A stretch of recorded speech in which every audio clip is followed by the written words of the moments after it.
And we're back.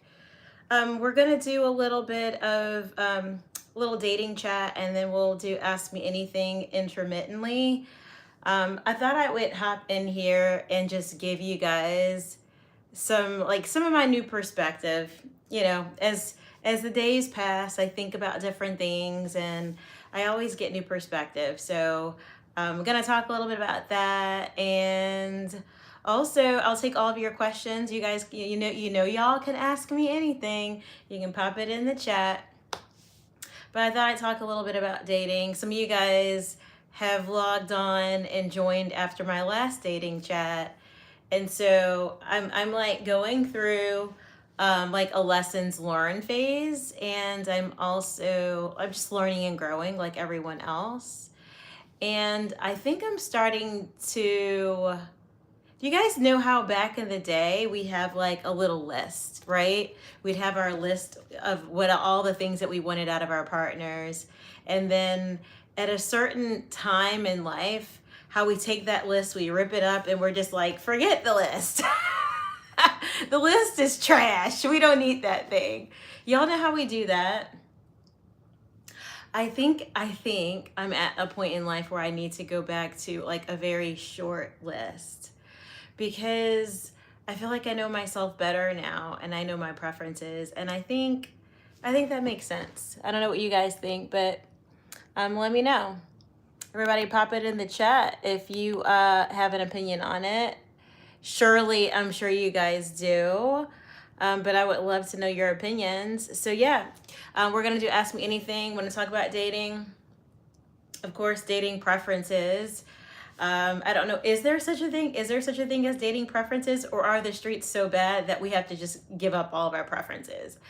I would love to know your thoughts. You guys go ahead and pop your questions in the chat. I'll take your dating questions, relationship questions, health questions, spiritual questions. I'll take any of your questions. It could be as random as can be, but thought I would throw it out here a little bit in the aspect of dating preferences, because I think as we grow through life, we start off with this long laundry list of all the things we want out of a partner, and then life gets real. Like one day you wake up and you're like, whoa, I'm single one day longer than I planned to be. And with that, we rip our list up. And then we open the field up, and the floodgates are open. And then eventually we have to come back to reality that, preferences are good. Welcome, everybody. Everybody go ahead and like the stream really quick. At the same time, hit the like button. Everybody at the same time, hit like. And everybody at the same time, hit subscribe. And now, if you've done that, go ahead and start flooding the chat with your questions. I thought I'd talk a little bit about dating tonight, and then kind of like roll into Ask Me Anything, because that's what's on my mind, and so leave me alone. Welcome, everybody. Again, everybody, if you are here today, we're going to do Ask Me Anything, but I do want to talk a little bit about dating and dating preferences. And should we even bother to have one? Should we have preferences? Should we have a whole list? Should we or should we not, everyone? Everybody pop it in the chat. And let me know where you're watching from, of course. And let me know what time it is specifically, because I'm obsessed with that. I personally love to know what time it is where you're watching, because whenever I see it's 4 a.m. someplace, I don't know if I like love you more or feel worried for you. Anyways, everybody hit like at the same time. Boop. Everybody hit subscribe at the same time. And then pop your questions in the chat. Ooh, I see a buenos dias in the chat, which means it's good morning someplace. So yeah, I thought, low key, y'all, there was a birthday party for me to go to tonight, but you know how introverts work. Introverts unite right now, okay? We bailed on the birthday party. So here I am. So we're doing Ask Me Anything, because it seemed like more fun, y'all, but don't tell anyone. It's just between me and you guys. But yeah, I thought I'd do Ask Me Anything because it seemed like closer to my bed. than a birthday party. But anywho, okay, guys, we're talking a little bit about dating, and of course, we'll do Ask Me Anything. Ask Me Anything means you can ask me any question in the whole wide world, and I'll answer your question. I'm very good at health questions, spiritual questions, and relationship questions, but I will take any question you have at all. And yeah, I was thinking about dating preferences, and I was kind of thinking about my journey over the lifespan on dating preferences. And I can recall a time when I actually had a list. I know, right? And then I can remember like I had one of these epic birthdays where I decided I should get rid of the list. Like, I was like, oh my gosh, if I'm still single by this birthday, I should get rid of the list. And with that, I threw the list away. And, oh gosh, y'all, can I tell y'all the truth? Or y'all not ready for it? Maybe y'all aren't ready for the truth, because that might be too much. Everybody hit the like button really quick. Everybody hit subscribe really quick. We're talking about dating, but we're also, we're going to do Ask Me Anything intermittently. So if you guys need advice, have questions, if it's 4 a.m. where you are, pop it in the chat, because I love it when it's 4 a.m. someplace for some reason. Y'all know I'm from New Orleans, so you know, like 4 a.m. the party was just getting started. Like, it wasn't even time for beignets yet. Like, y'all know what I mean? Anyways, everybody hit like at the same time. Everybody, come on, you can do it. And everybody hit subscribe at the same time, like literally everyone at the same time. And we're talking about dating, and we're gonna also do Ask Me Anything. And so I wanted to kick off a little bit with a little bit of my experience. So yeah, I had a certain landmark birthday, and so I wasn't married after, like, I don't know if this is a girl thing. Let me know, guys, if guys have this thing too. And girls, let me know. Oh, you see my Bible? Oh, it's my Bible. Y'all. Now, I took this Bible and I put it in my purse one day, and it got like a page bent, and I'm not over it, okay? I'm not over it. Okay, so what I was saying was, that's my baby, my Bible. I had these preferences, and I had a landmark birthday. And after the landmark birthday, I decided to get rid of my list. And honestly, y'all, my opinion, this is my personal opinion, I don't recommend a full getting rid of list, because I went through a phase where I fully got rid of my list. And then it was like dating became like a free for all. And I feel like I ended up just, how do I describe it? Because I mean, you guys are with me, y'all, right? You're with me, right? So it's like I got rid of the list, and I got rid of the preferences. And I can recall saying, like, I've been very like intentional about dating, and I'm not sure how well this intentional thing is working. Maybe I need to just have fun. And y'all, these are my BC days. This is before Christ, right? So forgive me. But I was like, I should just be like less intentional, and just have fun, and just casually date, and then just really like just find someone who likes what I like, and do the things together that we like to do, and then we'll just see where it goes. So it was like this first time in my life that I did the let's see where it goes dating. Y'all, I just don't recommend it.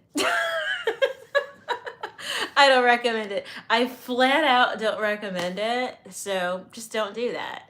But if you feel the need to try it, let me know how it goes for you. I just realized I'm not that girl, y'all. Has anybody realized that, like, is my stream mute? Seriously?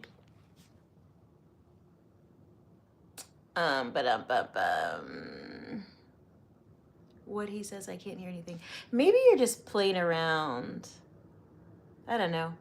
Maybe you're just playing around. Let me know if you guys can hear on YouTube. Warren Victory Life Podcast 7603. It shouldn't be mute. It really shouldn't be. But if it is, it is. Let's see. It doesn't look mute. Alrighty. If it is mute, it's mute. But yeah, so now I don't do that anymore. I'm adamantly against like dating with zero list. I'm against that. And I'm against this idea of just seeing where it goes stuff. I think these are bad ideas. And I say that not like theoretically. I say that because I did it for a number of years. And when I look back at like the level of drama and trauma I encountered in my let's see where it goes years, y'all, I wasted a whole lot of time. I'm just going to say I wasted a whole lot of time. So that's my thought, but you guys are welcome to your own thoughts on it. I ended up dating people for longer, and having unnecessary attachments. I ended up, this is my BC days, so I'm keeping it real, ended up with my situationships and all these things, and then unnecessary soul ties, stuff that I had to like break off and pray about and heal from. Yeah, I don't recommend it. At the end of the day, you know, that was kind of the theme in the world at that time. And I tried it and it was horrible. It was absolutely horrible. And after that, to be honest, I didn't ever try to date with no intentions again. And I did that for like several years, but it really went bad. I mean, it went from bad to worst.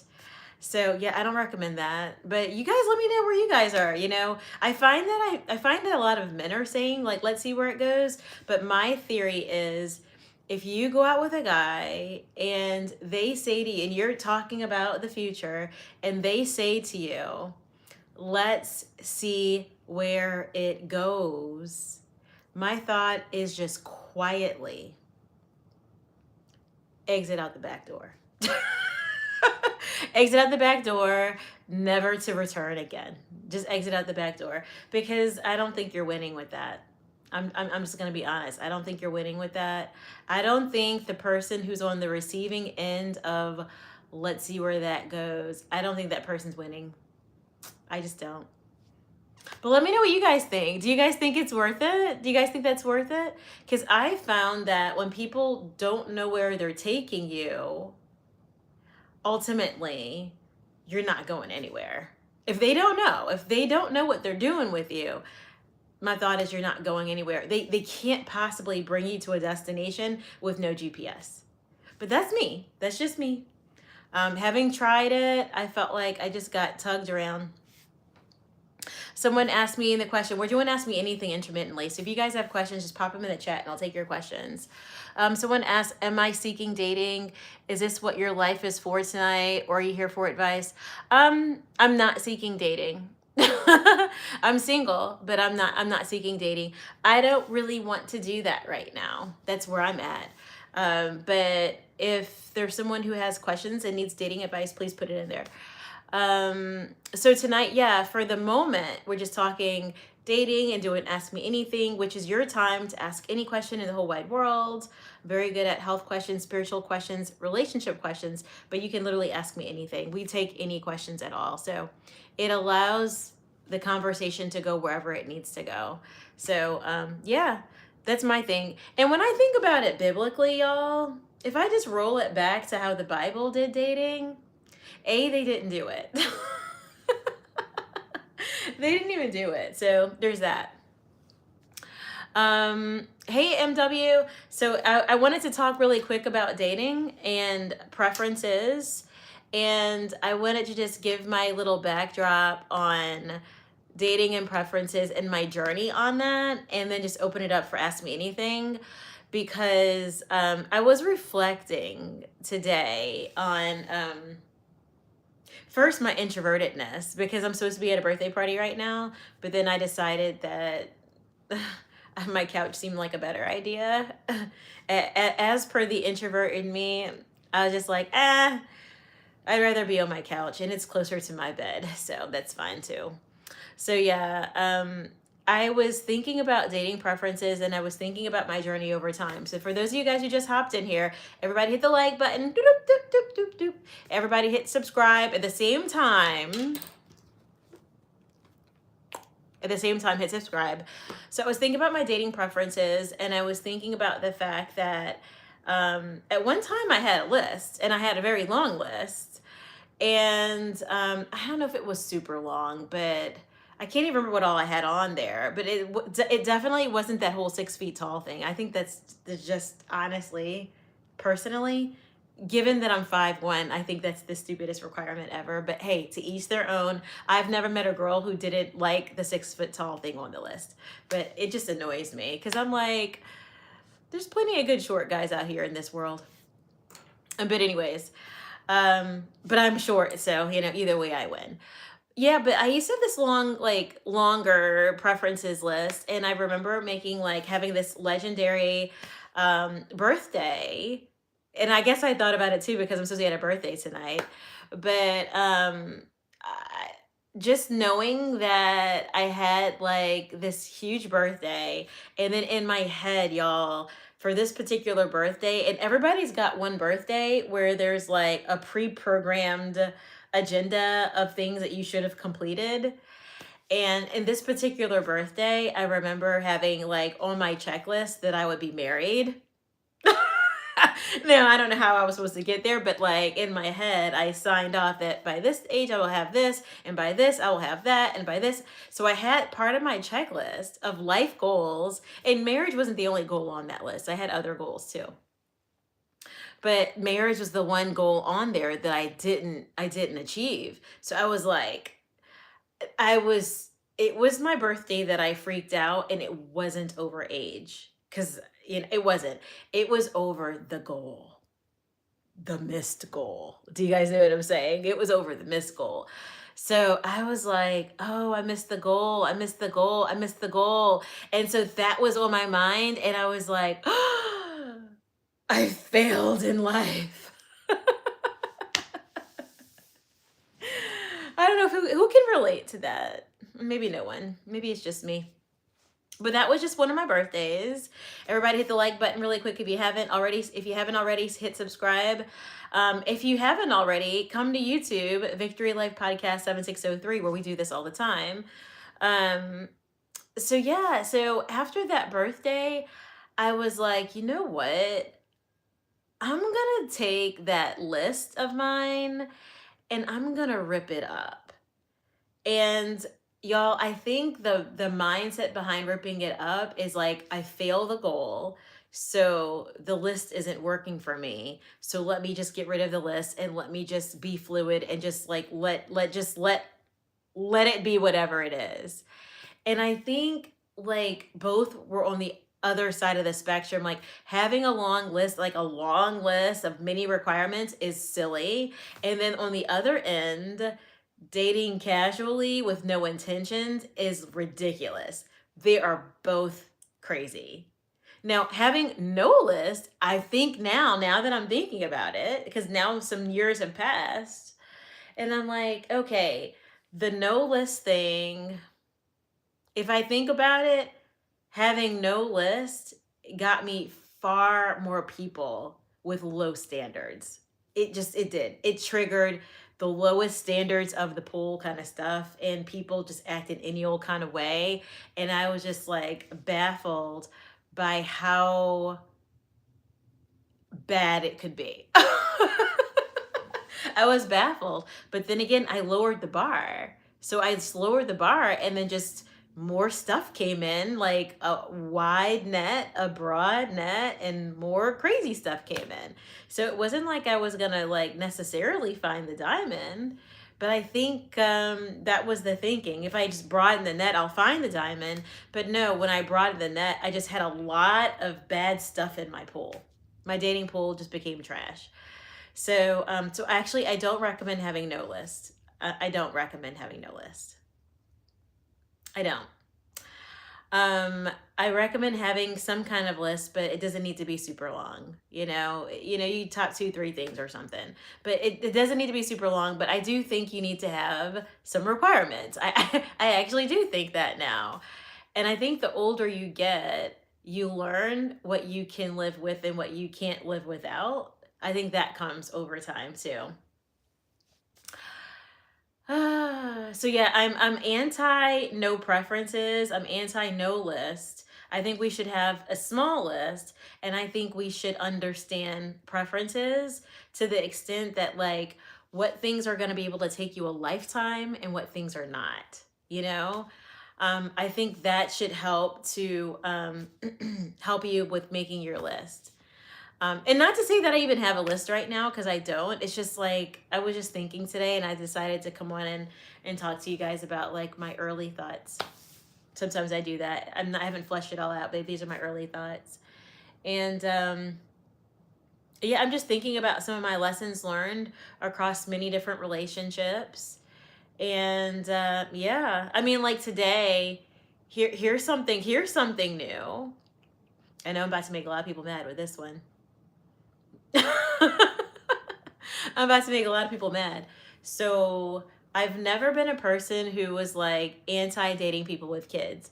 Like a lot of guys I dated had kids. A lot of them did. But today I was stewing on it, and I'm trying to figure out what's different now than then. I was stewing on it today. And I was like, in the future, would I date someone with kids? And I thought to myself, in terms of preferences, in terms of the list, I was like, how did that work for me when I dated people with kids before? And I thought to myself, here were my list of issues. These were my like issues when people had kids. And let me know if you can relate. Okay, BC days, guys.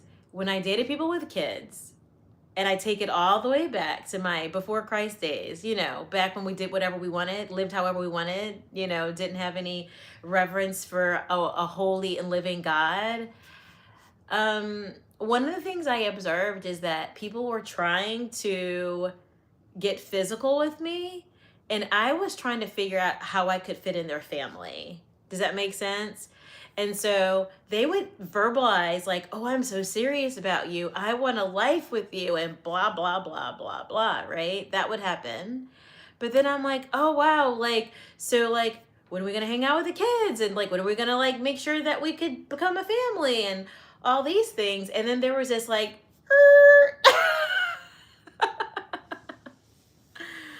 you guys know what I'm saying? So I called my brother because, not because he's the authority on everything. One of these days I got to have my brother on because, I don't know, he's sweet and he's charming and he's cute and he's lovely and everybody loves him. He's like, honestly, in person, he's very lively, but online, he's super shy. I can't make it make sense. He's so funny and so fun to be around, but he's so shy about the cameras. But yeah, I talked to my brother about it. So I went to my brother. By the way, this particular guy, if I had to like map him out, let me give you the beauty stats. This guy was over 6 foot tall. He looked like a model. He looked like he was right out of the cover of like one of those like Abu Dhabi magazines or something. I was like, first of all, I'm concerned with how attractive this man is, because is he real? He was real. But I was like, I had issues because I went to my brother and I talked to him about it. And I said, okay. I was like, so I'm confused. And these are my BC days, guys, so don't judge me. I'm just telling you the story. Don't do these things. Follow Jesus. Don't do these things. But I'm just telling you the story. So for entertainment purposes only, I went to my brother and I was like, look, I have concerns. Me and this guy are dating. It's still like, it's early phases, but it's been long enough that I should have clarity about what we're doing, where we're going. It's been a few months. I should, he lives far away. It's hard work for us to see each other. It's in Atlanta. He lived like way the other side of town. It wasn't like the standard 35-minute drive. It's like the hour and some change drive. So like, it's the level of driving that you gotta like somebody more or break up. That who can relate? If you live in Atlanta, if you know, you know. Yeah, we be dating those people that are 30 minutes away people, but as soon as they're an hour away, we gotta like them twice as much. Otherwise, we get rid of them. So I had to like him twice as much because he lived twice as far away. It was over an hour. Plus with traffic, over an hour for sure. So I was telling my brother about the guy, and I was like, we like each other. We get along okay, He's attractive. There's that. Check, check, check. And then I was like, but, I have concerns because he's trying to move in the physical department.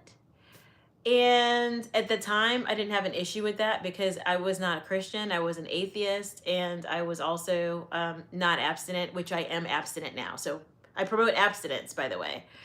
But this time I wasn't. So keep it real. So I call my brother and I'm like, and at the time he knows I'm regular.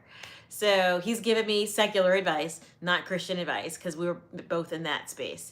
So I was like, I don't understand what's going on here.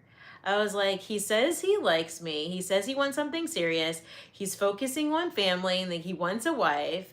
But then when I said, okay, so like, what does that mean for like meeting the kids and like hanging out as a family? And like, what if we do something super casual, like, like a barbecue or something, and then I'm like kind of the friend who shows up and it's kind of like very informal, but then they get a feel for me and I get a feel for them.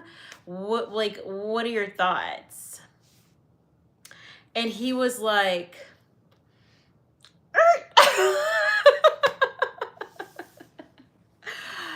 and it threw me off really bad, y'all.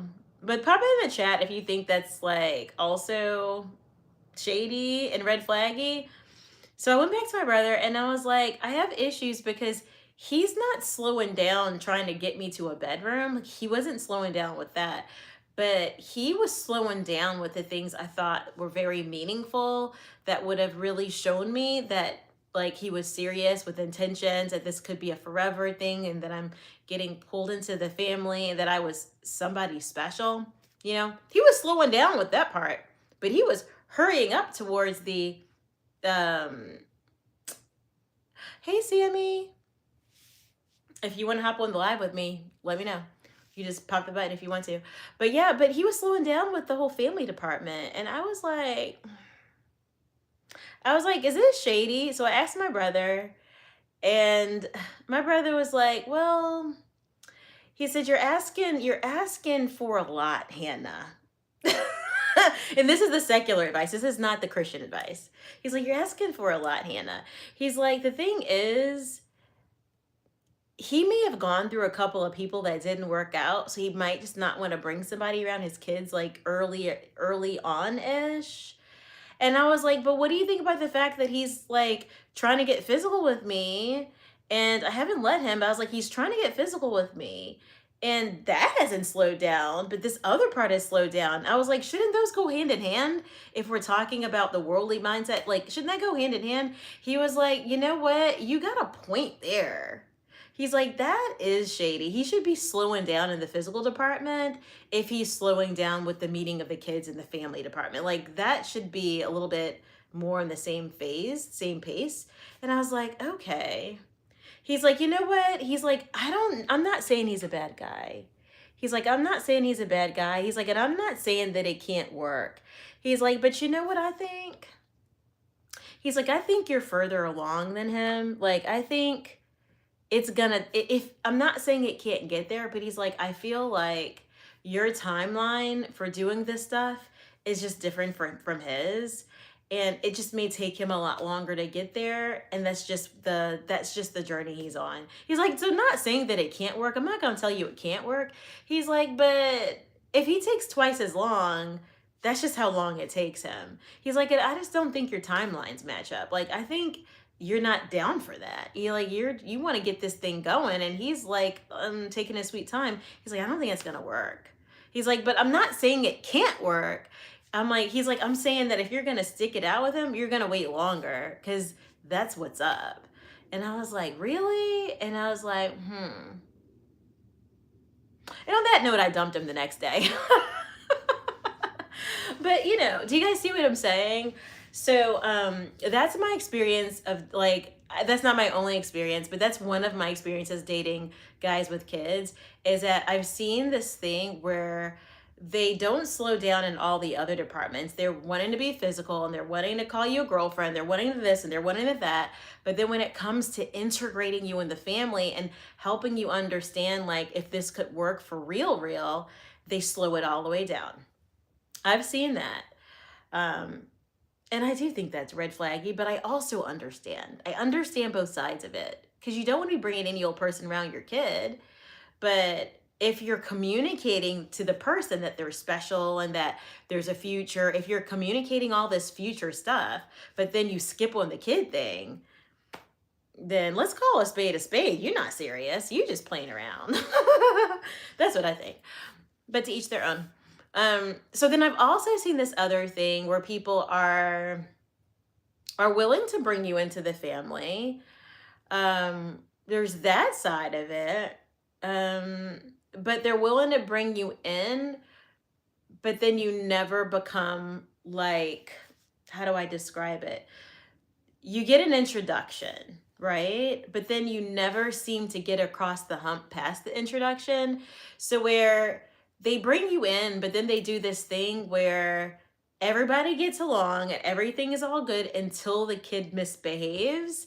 And then you're starting to say like, hey, like I'm observing this behavior and I believe that we need to execute this kind of discipline.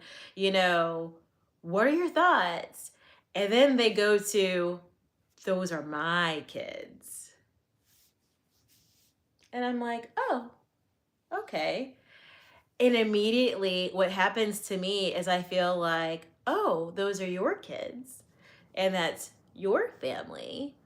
And I'm over here an outsider. So let me just stay outside over here. And then you do you, and then I do me. I've seen that a lot too.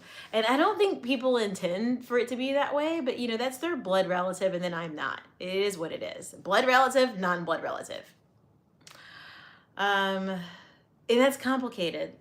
That's complicated. So as many people, and I've actually dated more people with kids than without kids, if that makes sense. No, I think it's about 50-50. I think it's about 50-50. It's about 50-50. But I don't feel like, I don't think they intended it for it to not work out. But now that I'm on the look back, I just was looking back. I don't know why I was looking back on this today. I don't even have anybody in my dating pool, not one. But like, I was just thinking back of like, with preferences on what I would do again and what I wouldn't do again. And guys, you're going to be mad at me. Everybody collectively get ready to be mad at me. But before you do it, hit like. And before you do it, hit subscribe if you haven't already. I think you're going to be mad at me, but I'm thinking I might not date anybody again who has minor kids. Like if they have kids, it's fine. But like they got to be like independent on their own, like grown up, taking care of themselves, moved out. I'm thinking I might not date anybody else with minor kids. Only because, and then I had another, like when I look at another category, I dated this other category of guys who were like all in. Everything is good. But then there are kids. I'm not saying I was bad to the kids or the kids were bad to me, but the tension, y'all. The tension of the kids not being ready for like new mommy. Who can feel me on that? Where like the guy's like, I love this girl. And I'm like, this guy is awesome. And it's all working. And you wait whatever time that they want to wait. You just wait it out. And eventually the time comes and you're like, you're going to get together and kind of do the family thing. And it kind of works, but it kind of doesn't work. Because a kid, when they're behaving well, when they're behaving well, everybody's getting along fine. And when they're like wanting daddy all to themselves, breaks loose. And it's just like, you can't catch a break. So I don't know how y'all feel about it, but that's only been my experience. I dated one person and I loved his daughter. It was beautiful. Like one guy, it was beautiful, but then me and the guy just didn't work out. So I do have one good experience. Like, oh, she was ready. She was like open to stepmom. She was ready. She was super cute and sweet and all the good things. And I just felt like all the good vibes, y'all. It was all checking off. But then me and the guy just didn't work out. And I was like, dang it. Because I was like, I could keep her. But that's what's up. So honestly, y'all, you're gonna be mad at me. I was just like reflecting, and I'm not hard as nails on it, but I'm like thinking about my preferences because, I'm about to bring preferences back, y'all. I don't think not having preferences has served me, is what I'm getting at. I think not having preferences has not served me well. I think it's gotten me to a lot of inconclusive relationships and inconclusive scenarios that haven't worked in my favor. So I'm bringing the list back out. I'm not going to have a long list, but I'm bringing the list back. And so I'm really seriously thinking about removing minor kids from the list and only dating guys that are like, it's fine if they're older or if their kids are grown out the house independent. Rather, because guess what? Then that conversation just goes away. It just poof, it goes away. It goes away. Now you don't have to worry about like, okay, the kids feeling tense because it's a new person in the household. They don't live in the household. They live someplace else. They're grown. And they actually want their parent to be married and not single and alone. So, and then you're having barbecues and everybody's eating and everybody's merry and all that good stuff. Yeah, I'm thinking no more. Who's mad at me? Pop it in the chat if you're mad. Who's mad at me? Let's make the internet mad today. And that's only because I've already done it. I've already done it, and I don't think it's worked out well for me. But I've tried. I've given it the college try. It's not like a personal thing against it, but I don't know if you guys know what it feels like when you're like literally the person who's like helping someone with their little people, like helping to parent, helping to this, helping to that, and then as soon as something gets rocky, they literally say to you, the words out of their mouth are, that's my kid. When that's my kid comes out of the mouth and you're thinking, but I thought we were a thing too. Like something about that, something shifts, and it's true, that is their kid. But something shifts and I feel like, oh, okay, I'm lower priority. And that's fine and all. And I'm just gonna like scoot on out the back door. I'm gonna depart left. I don't know, who can feel me on that? TikTok is quiet. I've made them mad. Evidently, I've made them very mad. But I knew I would. Let's see how many people I made mad on YouTube. I have made TikTok all kinds of mad. But it is what it is. I mean, I've tried it and it hasn't really worked well for me. But I don't know, maybe it's worked well for one of y'all. But it hasn't worked well for me. Either the one time that I felt like it worked really well, me and the guy fell apart and it just was like, no, it was a no for me. But I loved the daughter in that case. And you know how it goes. You can't win them all. All right, let's take a look at some of these questions in chat. We're doing Ask Me Anything. So if you guys have questions, pop them in the chat, and all that kind of good stuff. Let's see what's up over here. Let's see.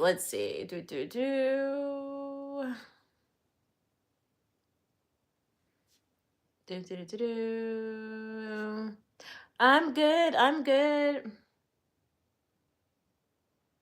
Yeah, so someone said in the chat, you're speaking my language, 0 dating and 100% courtship. So yeah, let's get back on task here. Let's get back on task with like making sure. Now let's come on out of the secular world and let's bring it back to Bible. Let's bring it on back to Bible, y'all.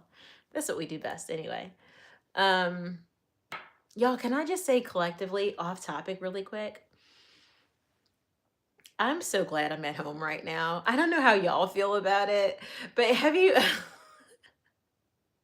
do you guys know what it feels like when you're at home? Introvert comes out of you and you're at home, but you realize you didn't have to be at home. Like you could have been someplace else. And right now you'd be like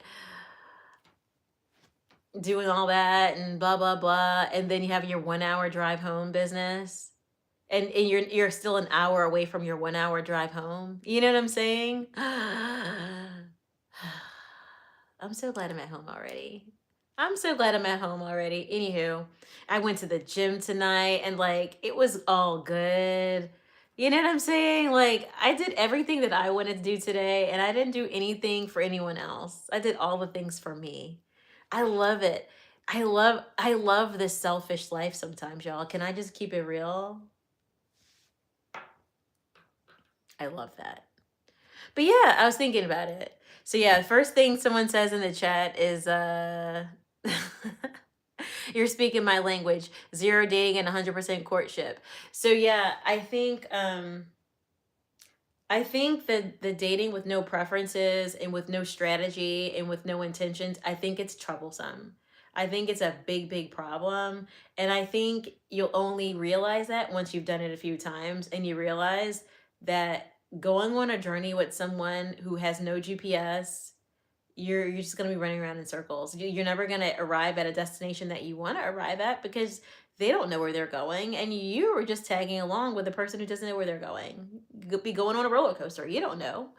So yeah, I don't think it works. I think it's a bad idea, and I think it's a setup for unnecessary soul ties, lengthy relationships that are going to be risky towards the end for heartbreak and failure to launch. I think that more times than not, you're looking for a failure to launch. I mean, sure, there's always the like 5% who like run off into the sunset after starting the whole like, let's see where it goes. I'm sure there's the 5% that works for, but I think the rest of us have already learned that that's how you get yourself into a whole lot of nothing. All right, let's see here. Let's see. Um, Someone just came back from a networking mixer. Hope I can stay awake. Didn't party yet. Mid-30s life is no joke. Oh, yeah, yeah. You get to a certain age, bedtimes are a thing. It's like skincare, workout regimen, bedtime routine. Like, that's a whole thing. Like, if you don't have those things lined up, don't even talk to me. Do you know what I mean? Don't even talk to me. All right, let's see. I mean, I could have gone. I had a really long day, at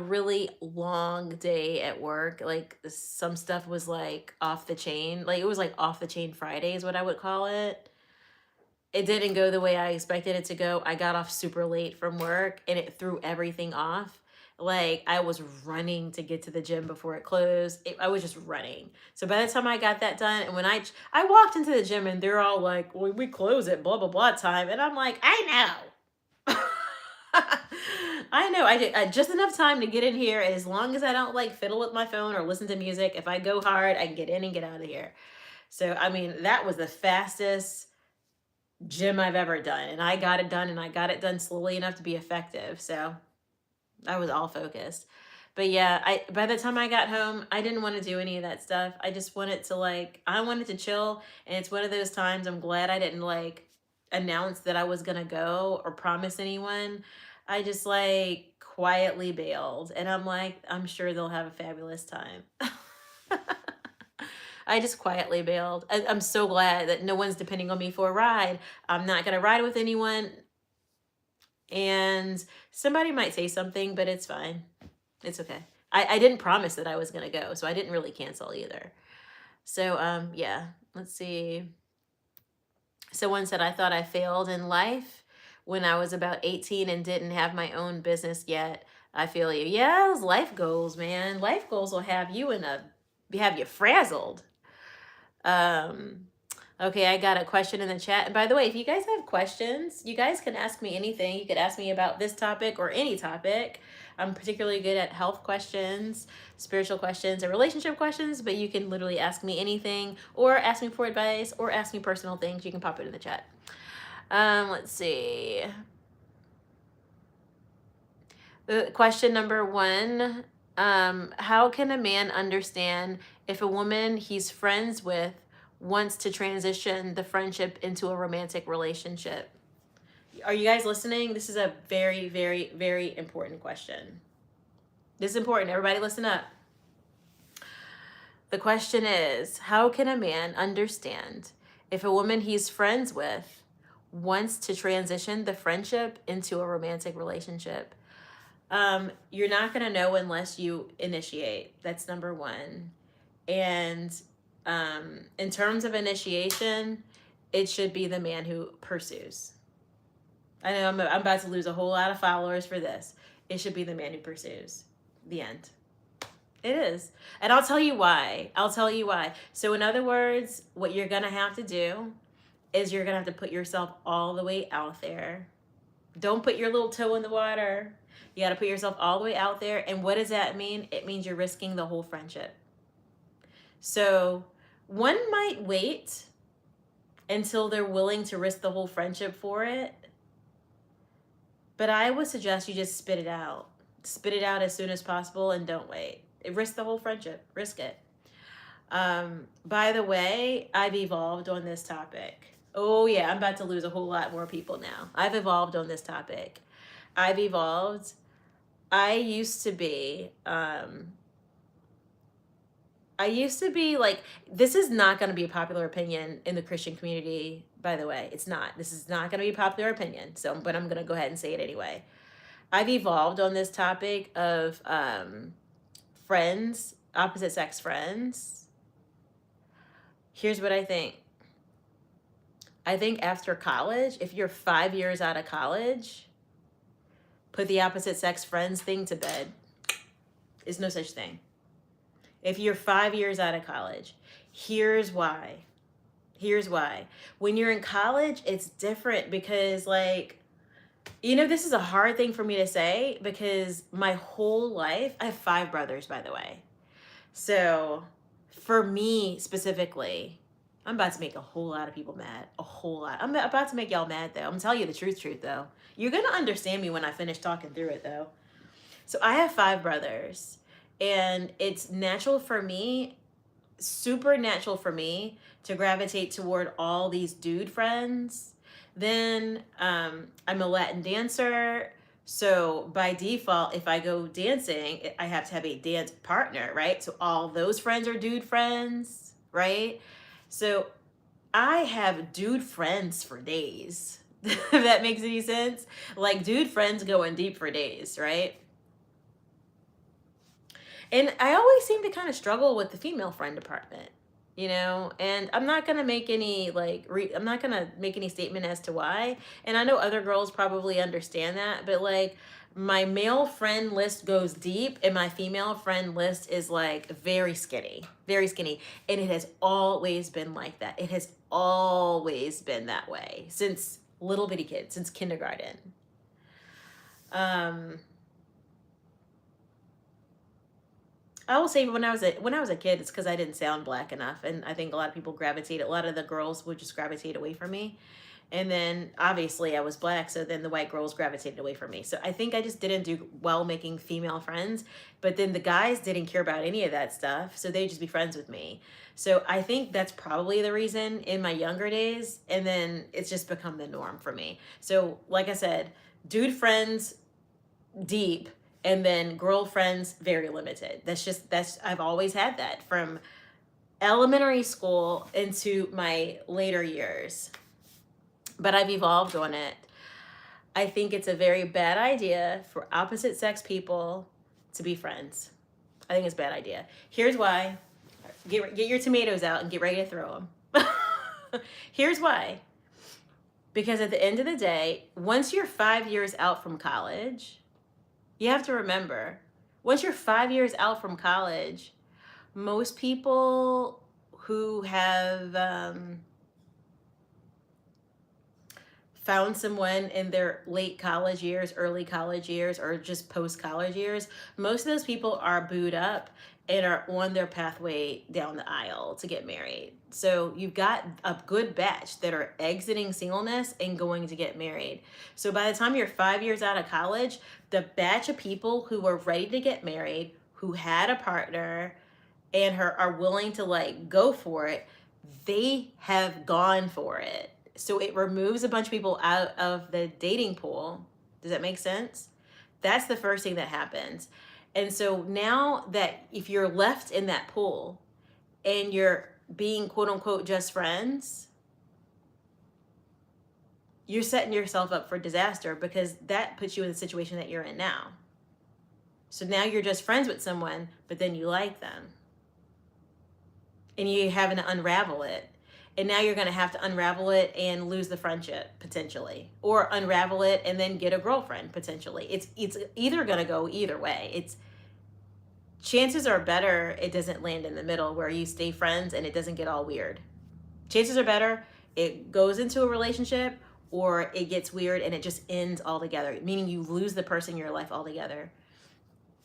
But here's one extra thing. Everybody hit like and hit subscribe really quick. Here's one extra thing. Here's another reason why I say don't do it. Just don't even do it. Don't even do it. Don't have opposite sex friends. Why? Because somebody's going to get married.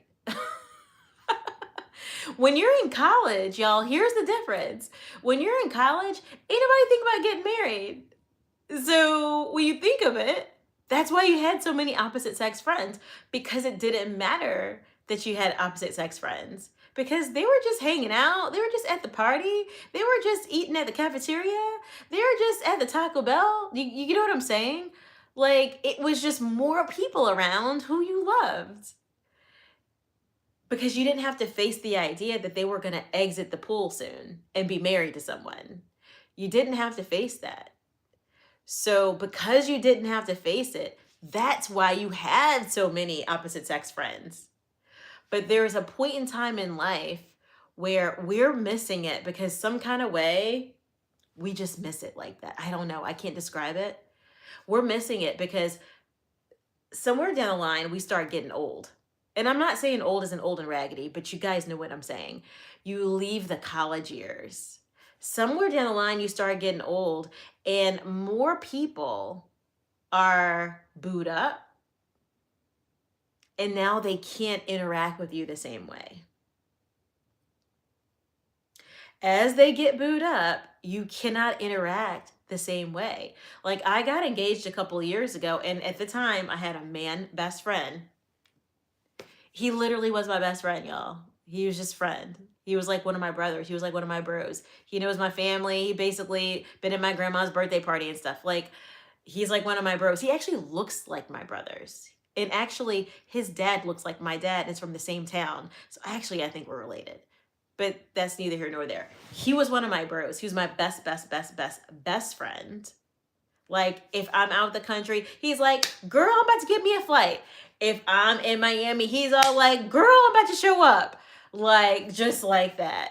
I'll see you at 9 a.m. No physical anything. Just my best friend. Literally just my best friend. What I'm saying is, I got engaged a few years ago. And I broke my engagement. Y'all, that's a story for another day. Pero, I broke my engagement. But before, when I was engaged, I had to have a talk with him. Because that's the first time it hit me that our friendship wasn't going to be the same.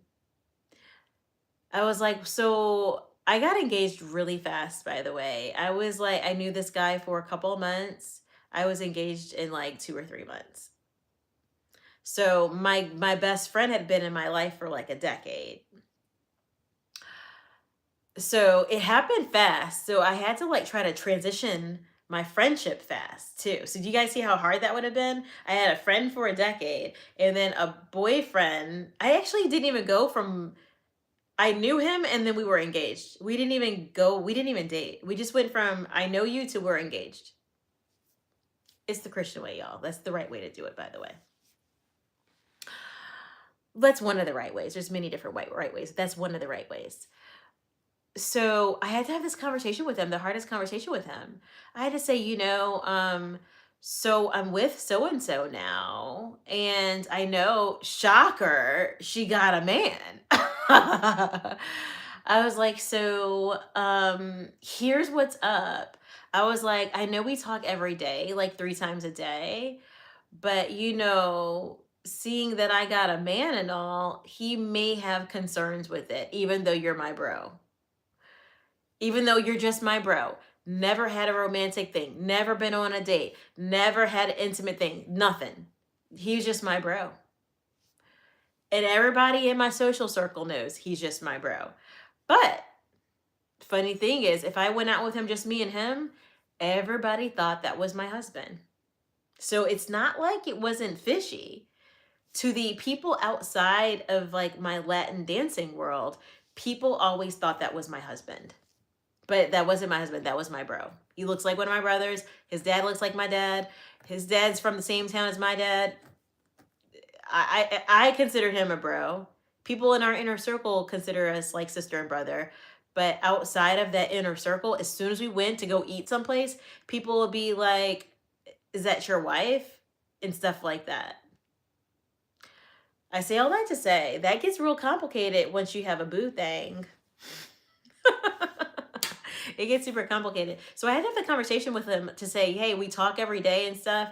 I was like, but you know, I'm going to have to like roll it back. I got to roll that back a little bit. Not because I hate talking to you, but because like out of respect for, you know, my dude. And I don't want him to start thinking something weird, right? I don't want him to even think, you know. And then I was like, so here's what we could do. I was like, when he's, you know, maybe I can get us all together to meet and like, hopefully he feels comfortable with you and he understands you're my bro. And then like things don't change much. However, if he's like super concerned about this friendship, I give it to you. Like, I'm going to have to like align with the husband because we're about to get married. You guys see how complicated this gets? Just in 2 seconds, it got complicated. Just like that. So, and like I said, I've had to evolve on it. So I introduced them. I can remember my fiance at the time looking at him like, it's weird, y'all, because my best friend we'd have and you guys know how it is when you've known somebody for over a decade, right? You have like, I think I knew him for like 15 years. Like we'd have our internal dialogue, our internal jokes, and you know that people hate that outside this. So we'd have our little internal dialogue, our own little language, our own little jokes, and you know how people can feel like an outcast real fast. So I had to be like, oh, we gotta dial it back because he's gonna be like, oh, y'all are like excluding me, and I didn't want him to feel like that, and we were on some level because I had to actively undo over a decade's worth of language and conversation and mannerisms. And even like mannerisms, like sometimes he would say stuff and it would like just be over the top, but he didn't mean anything. And I knew he didn't mean anything. But if you're like the man, you're kind of like, whoa now, sir, what was that? So there's a lot of things that I had to adjust. I say all that to say, in that particular subset, I did make it work and it was okay. Like my ex-fiance did look at him like he had 3 heads for a couple of different things he said, like a couple of little things, but we were able to get that friendship dialed back and my engagement still going. It worked out okay. Honestly, it worked out as good as it could have worked out. It worked out okay. I just dialed back my friendship some and he respected it, you know, and then my fiance at the time like trusted me enough, even though he was watching it. I could tell he was watching it, but he trusted it enough and there was nothing going on. That being said, that taught me something right there. I don't know if you guys can feel me. You don't really know these things until you get into the thing, you know. You got to go through it and then you get to it. Yeah, that's not a good idea. That's not a good idea. That's a bad idea. That's a bad idea. People can say what they want. At the end of the day, when you're getting married, you're going to be 2 become 1 flesh. Bible says flesh of my flesh, bone of my bone. When you get married, 2 become 1 flesh, period. So all of the outsiders, friends, family, I don't care if it's your best friend. I don't care if it's like my brother was like my best friend. My actual brother was like my best friend. Your marriage comes first. So what you gonna do with that friend you got? Book. That's what happens. That's not what you mean to do it, but that's what happens. That's what has to happen. You've got to show honor and respect for your partner, and you can't leave them in a period of confusion or worry. And I certainly don't want to be, by the way, my best friend was handsome, good looking, rich, and educated. A baller, okay? By the way, a baller in Atlanta. A baller with a big old fancy luxury car and a big old fancy luxury house. So, I mean, keeping it in perspective here.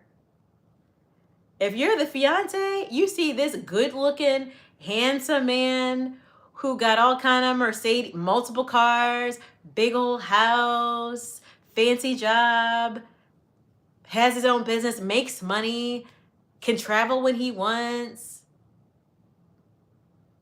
You're intimidated by that a little bit if you're smart.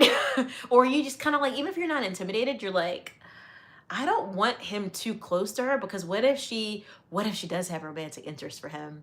Do you see what I mean? Or what if he decides to like be vulnerable one day, and or she does? All it takes is just like two people getting vulnerable one day and poof. Because on paper, we're talking about preferences. You get that on paper. What girl's gonna say no to that? You got good looking guy. I can even say he's good looking. He's handsome. He's like not my guy, but he's handsome. Handsome, rich, educated. You gonna take a black, rich man in Atlanta who looks good and then make him your best friend? And then your fiance's gonna be okay with it. Y'all, I'm gonna let you know. I don't subscribe to this. Like, we have to start thinking like, I don't know what happened, but we were just yesterday. It was college days. Y'all remember? It was just yesterday. That was all good back in college day, because we were just gonna go to the rec center together as a big bunch of us. We were just gonna go eat in the cafeteria as a big bunch of us. Y'all remember those days?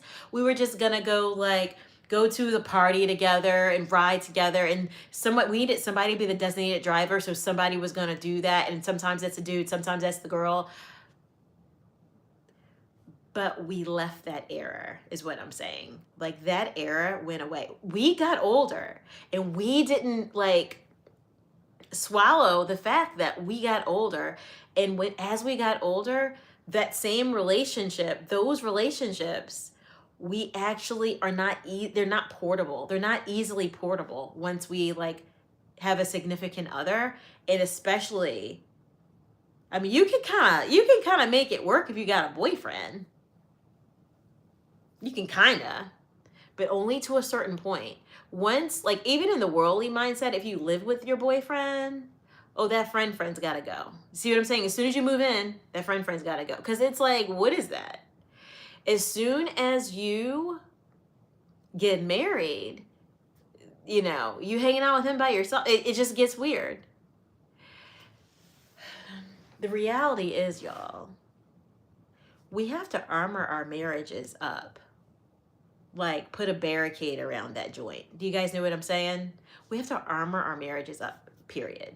We can't have any room for dysfunction, because there is a real devil working and moving and trying to end marriages, uproot them from day one. So we cannot just open the door and be like, oh, devil, welcome to my humble home. We cannot do that. And I know it seems innocent when we have like a best friend that's opposite sex. It sounds innocent, but guess what? It's another risk. We may not perceive it that way, but you know, let's say I'm your best friend and you're a guy. Let's say I'm your best friend. I got money, I'm pretty, I got a bunch of degrees. Do you think your girlfriend's gonna be okay with me? No. No, she's not gonna be okay with me being your best friend. She wants me out of your life.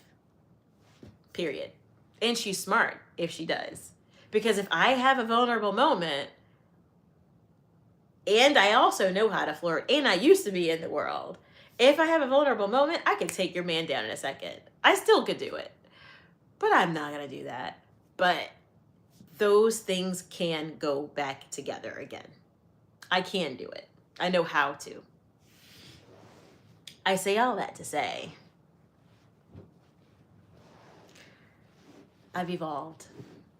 I forgot that I've gotten older. I just forgot. And what we could do in college it made sense in that era. Like, we could have all the opposite sex friends in college, and it made sense. And we really were platonic, and we really did do everything together, and it really was cool. But wait till you get a fiance. It ain't gonna work out, y'all. Somebody's gotta go, and it ain't your fiance. Somebody's gotta go. It's, somebody's gotta go. Let's keep it real. Somebody's gotta go. Think about our parents, because that makes it easier. Because, like, for us,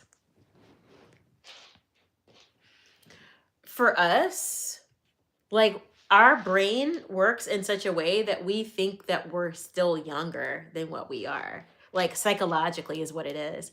Psychologically, we think we're younger. So we think in our head, we can get away with all this stuff.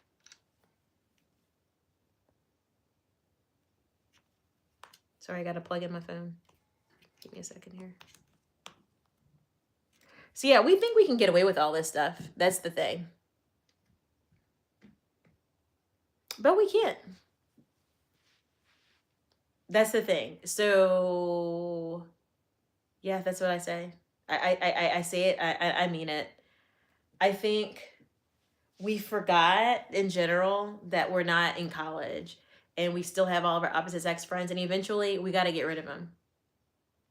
And people try to keep them, but I think at the end of the day, like, if your partner feels weird about them, what you gonna do? You gonna keep them and get rid of your partner? If you feel that strongly about them, then marry your friend, marry your best friend, and get rid of your partner. Do you know what I'm saying? I think we forget about that. That's all. It's super unpopular because everybody wants to say, oh, I have a friend, they're platonic, blah, blah, blah. And I'm sure it is until the day you fall into sin together. I'm sure it was platonic before that moment. I'm sure it was 100% platonic before that moment. Yeah, wives and husbands are, like, not up for all that risk. They're not up for that. They've got their whole life on the line, They've got kids on the line. They don't want to have to, like, buy another house and move out, and they don't want to have to start all over. They don't want to even have those conversations. They don't want that risk. So the question becomes, now that we've thought through that, now, I mean, is there tomato juice on the camera? Now that we've thought through that, we realistically realize that, how are you going to keep them after you get married? How are you going to keep them after you get engaged? How are you going to keep them after you've got a solid relationship? But your partner is like, I don't know about that. That seems a little... Are you going to be like, no, it's fine, it's fine? Don't do that. Just cut it off. I mean, that's what it is. That's what it is. You got to pick something. So yeah, I don't subscribe to that.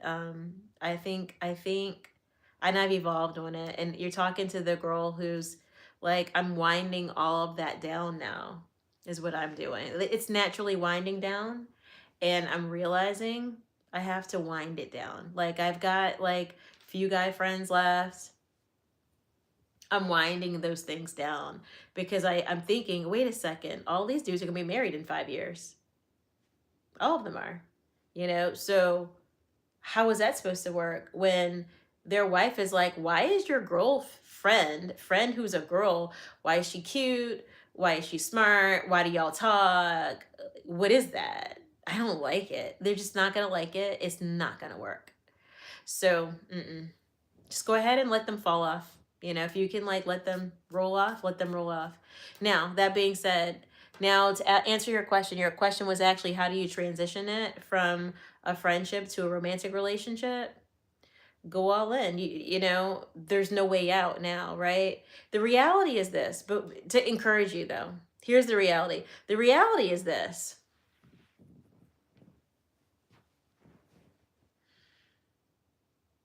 A friendship is a good beginning to a relationship if you are attracted to each other. If you're attracted, the problem is, Usually with the friendship, one person's not attracted to the other person. Usually one person's not, and usually one person is a little, and usually one person's not. That's why you're friends. That for the worldly people, that's why you didn't sleep together, because one person didn't think the other person was hot. That from the worldly perspective, for my worldly people that are on, one person didn't think the other person was hot, and that's why they never slept together.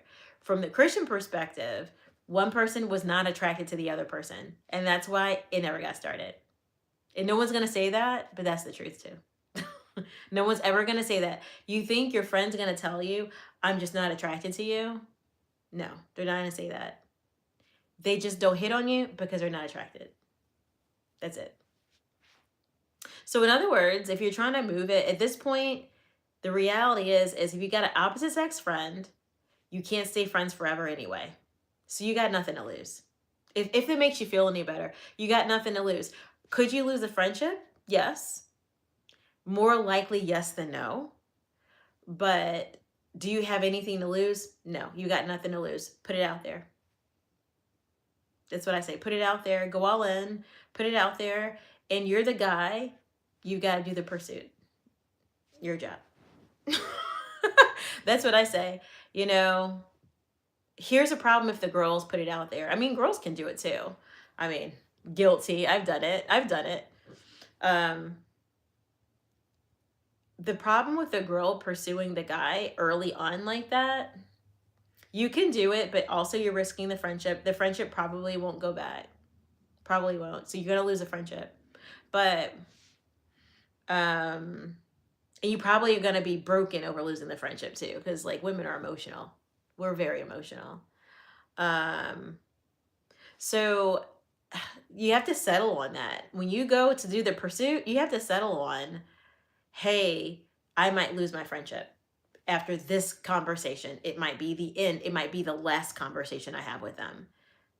So given that it might be your last conversation, I think frame it up to put your heart all the way out there, and don't go tiptoeing in. Go put your heart all the way out there so that you're not leaving something on the table that you wish you would have said, and you wish you would have said it different, and you wish da da da da. Just put yourself out there. It's gonna be vulnerable. It's gonna suck to put yourself out there. I can tell you now. Put yourself out there, because at the end of it, when you're in your quiet time, nothing's going to give you peace of mind like knowing that you said what you needed to say. You put yourself all the way out there. Maybe they received it, maybe they didn't, but you left nothing on the table. Like, you're going to feel better that you showed up with your heart than showed up, you know, trying to fake me out, like trying to be too cool, but I like you. Just put yourself all the way out there so people can know. And then if they want to bite, they will. If they don't, they won't. And then that's it. But chances are better. Friendships, you know, I don't think a lot of times it's gonna, like, I don't think it normally works. Like, think about it. If you've been around the person a whole lot, why didn't just already on its own naturally poof happen? You know, if you've been around each other a lot. So for that reason, more likely than not, if you've been around each other a lot and it didn't grow into something, then at least one person's not attracted to the other. That's usually how it works. Because if both people were attracted, it would have, y'all know biology, boy parts and girl parts and all that kind of good stuff. You know, it would have automatically just happened. Automatically. Boop. You don't even have to think about it. Like, it would have just happened. Yeah, so I was just gonna say, go for it.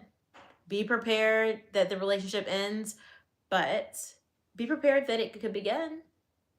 But be prepared that it could end, because there's nothing worse than the surprise of like, I didn't realize this was my last conversation. There's nothing worse than that. So be prepared that it could be your last conversation, because friendships don't always recover from an awkward moment. Like, it's a real test of friendship, you know. Awkward moments are a real test of friendships. If you think you're close, you think you're the best friends, you think da-da-da, you think you'll recover, guess what? There's a person who feels rejected, and there's a person who feels awkward that you feel rejected. And that for that reason, the friendships don't always recover. So, but here's the other reality. If you say nothing, because I know you're probably thinking, what if I just say nothing? Then I'll just keep the friendship. You have to remember, if you say nothing, what happens in 3 months when they have a boyfriend?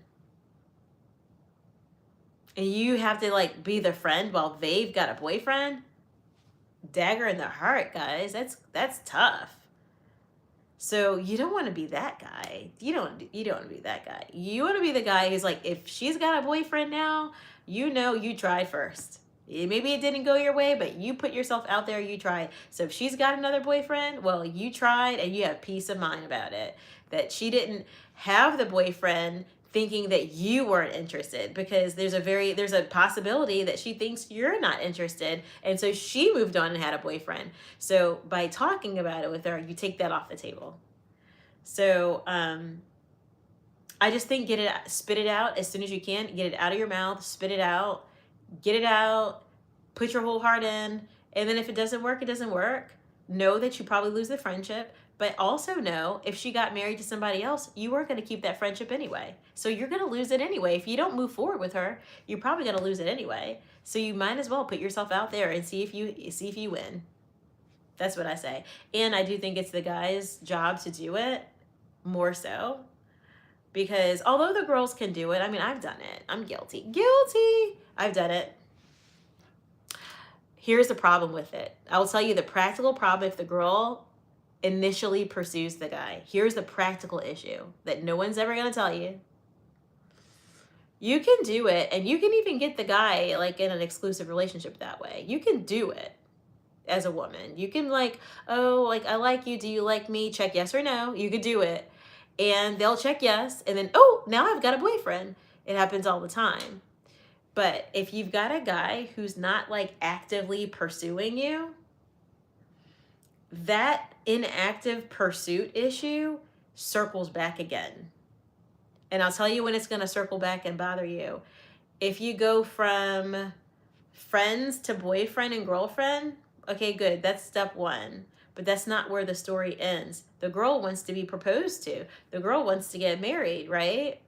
So at some point, she can't propose to herself. She can't, right? She can't do that. He's got to pursue her at some point. So if he's not pursuing her in the beginning, you have to wonder, is he ever going to get there on the other steps? Some people, they will. Some people, they won't. But that's the risk you take. When you initiate, you have to remember it's a biological thing too. There's a biological thing that a man will initiate if he wants to. If he wanted to, he would. If he wanted to, I do believe it. I know guys are shy, but if they wanted to, they would. It is what it is. If they wanted to, they would. So at the end of the day, if you get him on round one, but that wasn't the final thing that you wanted, if you really want marriage, then what are you going to do when that part gets old and you're ready for the next step? Are you going to pursue him for the marriage part two? Are you going to be like, oh, will you marry me? And what are you going to do with the next phase? Or are you going to sit idle? Because that is going to get awkward too. It's going to be the same problem again. And you're more stuck as a woman, right? Because now you're exclusive. You've cut everybody else off, but you can't get across the hump for marriage. And you can't make him do it, and you can't rush him. He's going to go on his own sweet time when he's ready. So you're going to end up with the same problem again later. Except now you've cut all your possibilities off. You're exclusive, and it's a mess. It's a mess, actually. So now you got to have to, like, actually propose to him. You got to actually get him to say yes. Or you got to bring it up. Like, you know, me and my old nature would used to do.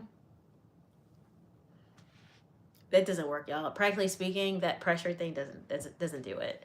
Like, if you got to ask somebody more than once, just move on. Just move on, because whatever it is, it's either not the person or it's not the right timing. Maybe it is the right person in 2 years, and they'll come back. They'll come back. Don't worry. You're not going to lose them. If it's meant for you, they'll come back in 2 years. They'll come back in 5 years. They'll come back in 6 months. But you're not going to, you know, that's what I'm saying. I think the guy, so So for the question number one, I think the guy should pursue. I think if you're trying to move from friendship to romance, whoever that is, you put it out there. And if you put it out there, you could lose your friendship. And I think it's worth it, because the minute you actually realize you have feelings, believe it or not, your friendship's over anyway. Your friendship's over anyway, because if they find a serious relationship, you can never undo the foundation now is that you did like them. Even if you don't tell them, the reality is you did like them. The reality is you're aware there's a vulnerability there, which is different from you really aren't attracted, you really aren't interested, you really are platonic, you really are just friends. I suppose there are a few of them out there like that, but in your heart that you like that girl, that you're interested, that if you could have had a chance, you would have taken it. You know that. And more importantly, her husband, the other guy, that guy can smell that on you, because it's a biological thing. Man can smell when another man is interested in his partner. They can smell it. They can just smell it. And they're not having it either. Men are territorial about their partners. When they love somebody, no, they're not having it. Like, that guy likes you, he gotta go. I had an ex-boyfriend that'd be like, I need you to block this dude, that dude, this dude, that dude. And I'm like, that's a lot of dudes. He's like, no, that guy likes you, he likes you, that's not your friend, that ain't your friend, that ain't your friend. It's all good. They probably did like me, whatever. Only thing is, I never got married to that guy, so I blocked all those guys for nothing. And they're probably like, oh, Hannah, she's so mean. You gotta do what you gotta do in relationships. It is what it is. So hopefully I got the answer to that one. You're asking what's the question was, how can a man understand if a woman he's friends with wants to transition to friendship or into a romantic relationship? You won't understand. Women are hard to understand. All you can do is actually verbalize it. You will not understand. There's too many mixed signals. I've come to the conclusion there's too many mixed signals, and it depends on like the girl. Like, some people are super flirty. I'll be honest. I in my BC days, I was definitely a flirt. Definitely. I actually still am a flirt. But whatever. I know how to like calm down for the right guy. I can like just put it around him and not like execute it on everyone. But yeah, I still am a flirt. I'm a flirt with a dude that I like. So everybody's different. Some girls are flirty, some girls are not. Some girls are shy, It's hard to tell. Some girls are like more open with their feelings and vulnerable things. Some girls are a little bit, takes time for them to share vulnerable things. Don't think that they're all the same just because the Hallmark Channel makes us all be the same. Like, we're different. And I tend to think that someone who's complimented you a lot, or given you a lot of time, made you somewhat of a priority in their life, is hopeful. But short of her actually flirting, outwardly flirting, and I think a compliment is different from outwardly flirting. Like, I know how to flirt, so I make sure that I lay the groundwork, so if the guy wants to hit on me, they know how to, because I've already flirted with them. They already know I like them. They know, completely know. I don't leave anything to like confusion, because I have 5 brothers and they've always share with me how confusing women are. So I just like, okay, guys get easily confused. So if I like a guy, I should just like make sure it's really clear in my flirting so that there's no ambiguity. And if there is ambiguity, then I just opted to tell the guy. But like I said, I don't think that works so well for women, because what are you gonna do to get to the next step? You can get the guy, you can get the date, you can get them exclusive, but are you gonna get yourself married? You can't. So then it stops at some point if they're not pursuing you. That's the problem. It's not that you can't get them into the date, into the phone number, into the relationship. It's easy. Boyfriends are easy. Marriages are not. So how do you get to that part? They have to do it. So if they don't have the energy to pursue at the beginning, then probably 2 years later or 5 years later, when you're ready to get married, they still don't propose. And you're ready and you're waiting. And then your eggs are like, we need a baby. Your eggs start getting mad at you. Trust me. Trust me. They're like, girl, get this thing done already. So I don't know what to tell you. I don't know what to tell you. All right, next question. Let me see. Someone asked, what's my thoughts on coffee dates? I think coffee dates are fine. I think coffee dates or lower cost dates are fine, but here's the risk. Do it at your own risk. Here's the risk. A lot of people will do coffee dates and they'll do them because they're not fully invested. So when I'm going on a coffee date, it communicates to me that you're keeping your options open and you're not fully invested, and you probably don't want to spend a lot of money because you're not fully invested. So low key, you're communicating that to me. So when I see someone say coffee date, I automatically know they're probably dating multiple people and there's only a certain budget for dating. So I'm getting a coffee date right now because I'm in the early phase. So I know where I stand automatically just because of the type of date that it is. So then you have to remember coffee dates are shorter. And then you have to really ask yourself, am I the kind of person, do I want to win this girl over? And if I do want to win her over, am I going to win her over in the midst of a coffee date? Like, am I the type of personality that can fully express themselves, charm her like crazy, make her laugh in the midst of a 1 hour coffee date? Because, coffee dates sometimes are like 30 minutes. I don't know. Some of them are quick and some of them are 2 hours. But I'm assuming a coffee date might be 45 minutes, maybe an hour, and then you're heading off to do something else. You have to think about this part. If you are really attracted to her and in 30 minutes, like let's say she's a type like me, I can win on a coffee date every time. I can communicate. I can trust me. If I think the guy is cute, I can flirt. I can let him know that I like him. I can be charming. I can pop some jokes, make him laugh, blah, blah, blah. I can guarantee you every single coffee date I've ever been on, every last one, oh wait, I had one bad coffee date. But every single coffee date I've been on, the guy has liked me tremendously. And they didn't want the coffee date to end. They've liked me tremendously.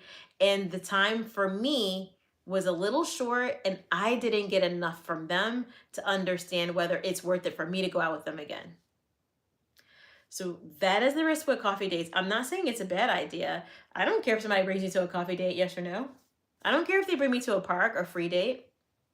But when I hear that, it does communicate that you're probably budgeting your money because you got other people in the pool. So now I feel like I'm one of the many. I don't feel that special. The date in itself is not expensive. So I also like thinking, okay, so, either he doesn't have it or he's limiting me for a time while he gauges me. And I'm like, oh, that's a risky thing. Because what if, like, it depends. What if I'm the one that you really, really want and you didn't get enough time to make that impression? That's the problem with the coffee date. No one's going to tell you that, though. No one's going to tell you that part. The coffee date in itself is fine. Wherever you go, if it's a free date, it's fine. If it's a park date, going for a walk, it's fine. If it's sitting at a bookstore, it's fine. The location of the date doesn't matter. The amount of money you spend doesn't actually matter. It matters if you can't afford it, and it matters if you didn't get enough time or if you didn't make the right impression that you wanted to make and you don't get a second date. You have to remember, you might not get a second date and you might want a second date. What I'm understanding from coffee dates is like the guy tends to think to himself, well, I don't want to get her the lobster if she's just going to be come here, trying to get the free dinner and move on. So a lot of guys are trying to think like, how do I do the date thing and not blow a bunch of money? you know, but still get to know this girl. You know, I don't know how to answer that question for you other than to say probably save the money and just invest in a decent date where you're going to have enough time to open up. Because what happens if you run out of time and you didn't leave an impression on her? Then when you go to try to ask her out again, she's busy. That's it. The end. That happens because of coffee dates. And I can tell you endless guys I've stopped going out with because I had one coffee date, and I don't care about the coffee date. It's fine. But they didn't leave the impression. I felt like I didn't feel a connection. So if you can get a connection in an hour, have a coffee date. If you're the kind of person who's super shy, it takes you some time to like open up, get comfortable with someone. The coffee date is probably going to be problematic because you're not going to get enough time. And based on that, if you loved the girl and you didn't get enough time to make the impression, you don't get a second chance sometimes. She's moved on. She also's got her pool of people too. It's a little quiet truth. So no one's going to say that. But it's still true. But yeah, I'm fine with coffee dates. I think coffee dates are fine. I've never walked away from a coffee date except for like one guy. I went on a coffee date with him and it was so bad. It was so bad. It was so bad. It was really bad, y'all. It was like we weren't fighting on the coffee date, but yeah, we were not a thing. We'll leave it at that. We were not a thing and we were never going to be a thing, and it was feeling was mutual. Oh, to top it off. Oh, I forgot. So we were like having confrontational discussion. I don't even know how we got on confrontational discussion, but we got this confrontational discussions going on the date, and like it was like ego against ego going. It was like not in a sparks kind of a way. It was like I wanted to do this and he wanted to do that. So it was a given that we were not going to have a second date, like pretty much. But because he has no emotional intelligence, he calls me afterwards to let me know that there won't be a second date. And I'm like, okay, thanks. I'm thinking, dude, like we got the assignment on the date. We weren't going to go out again. That was a bad date. That was probably, I'm not going to say it's the worst date ever because I've had worse, but like, I don't know if you guys are going on a date with someone and on the date you're talking, and then I'm a cerebral person, and then you like literally are bickering on the date like we're never going to be a thing. We don't have the same values. We don't have the same anything. I don't even know why he went out with me because at the time I was super duper worldly, and he was like, I guess it was hard to categorize me, but when I look at him and what he gave me on the date, we didn't make sense. Like, put it this way, I would have described myself as too cool, and I would have described, and I like nerdy guys, but he was nerdy and confrontational. He wasn't like an easygoing nerdy, which is what I would like. He was more like a nerdy but confrontational, and I don't even like your opinions. So it was like nerdy, confrontational ego, like in words that I won't use anymore since since I'm saved. But it was all the things that were bad. Mm-mm. And then he called to let me know that we will not be having a second date. I was like, okay, thank you. I wanted to say, for your information, I never thought. I didn't tell him anything. I just said, okay, thank you, and left it at that. All right, other questions. Okay, let's look at this.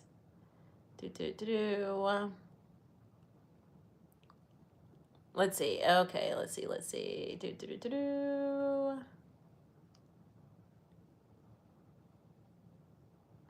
Huh. That's crazy. That's crazy. I'm getting to the other questions, guys. Give me a second.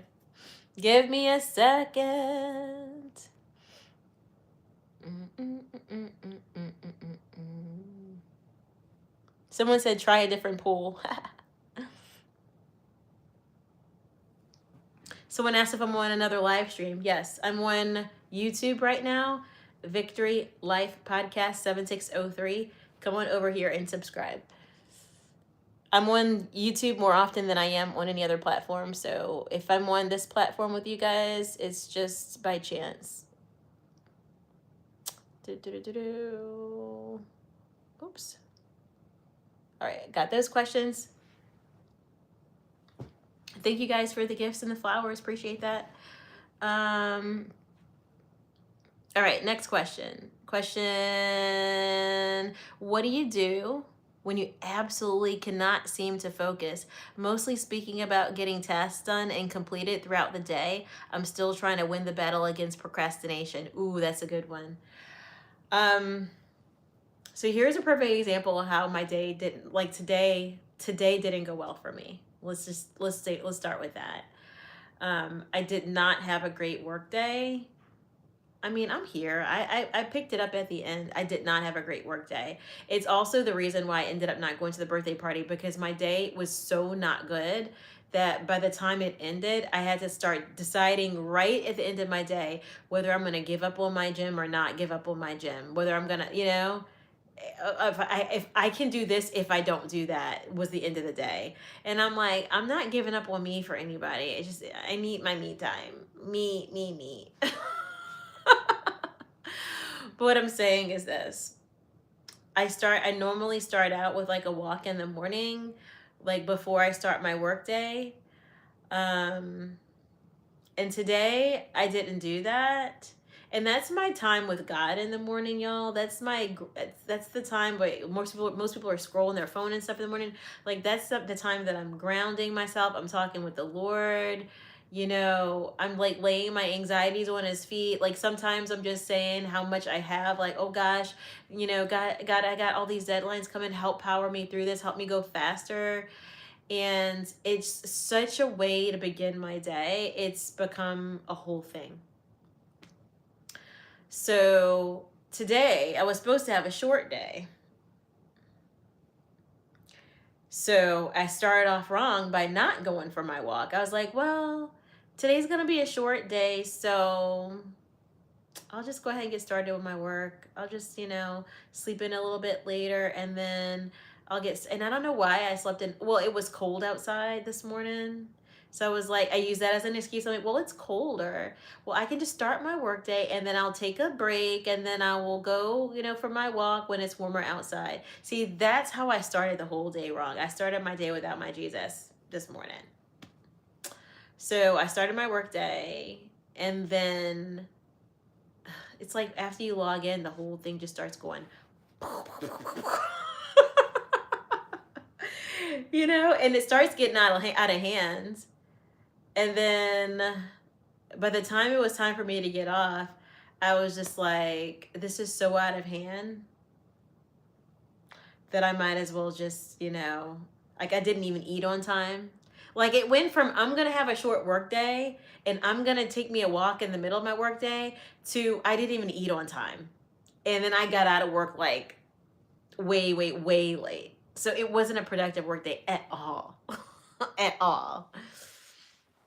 I say all that to say, if you want to not, get stuck, try to get your routine and stick to it. So the first thing that I did wrong, if I walk my whole morning back, is when I got up and I just laid in bed. And I laid in bed instead of getting out of the bed and going for my walk. And I started making an excuse right there, like, oh, it's a little chilly outside. No, I have a jacket. Just throw it on and go for my walk. And go spend my time with the Lord and go get myself grounded for my day. But I didn't. I made some excuse. Oh, I can start my work day first. Put something before God. This is how you get messed up right there. Put something before God.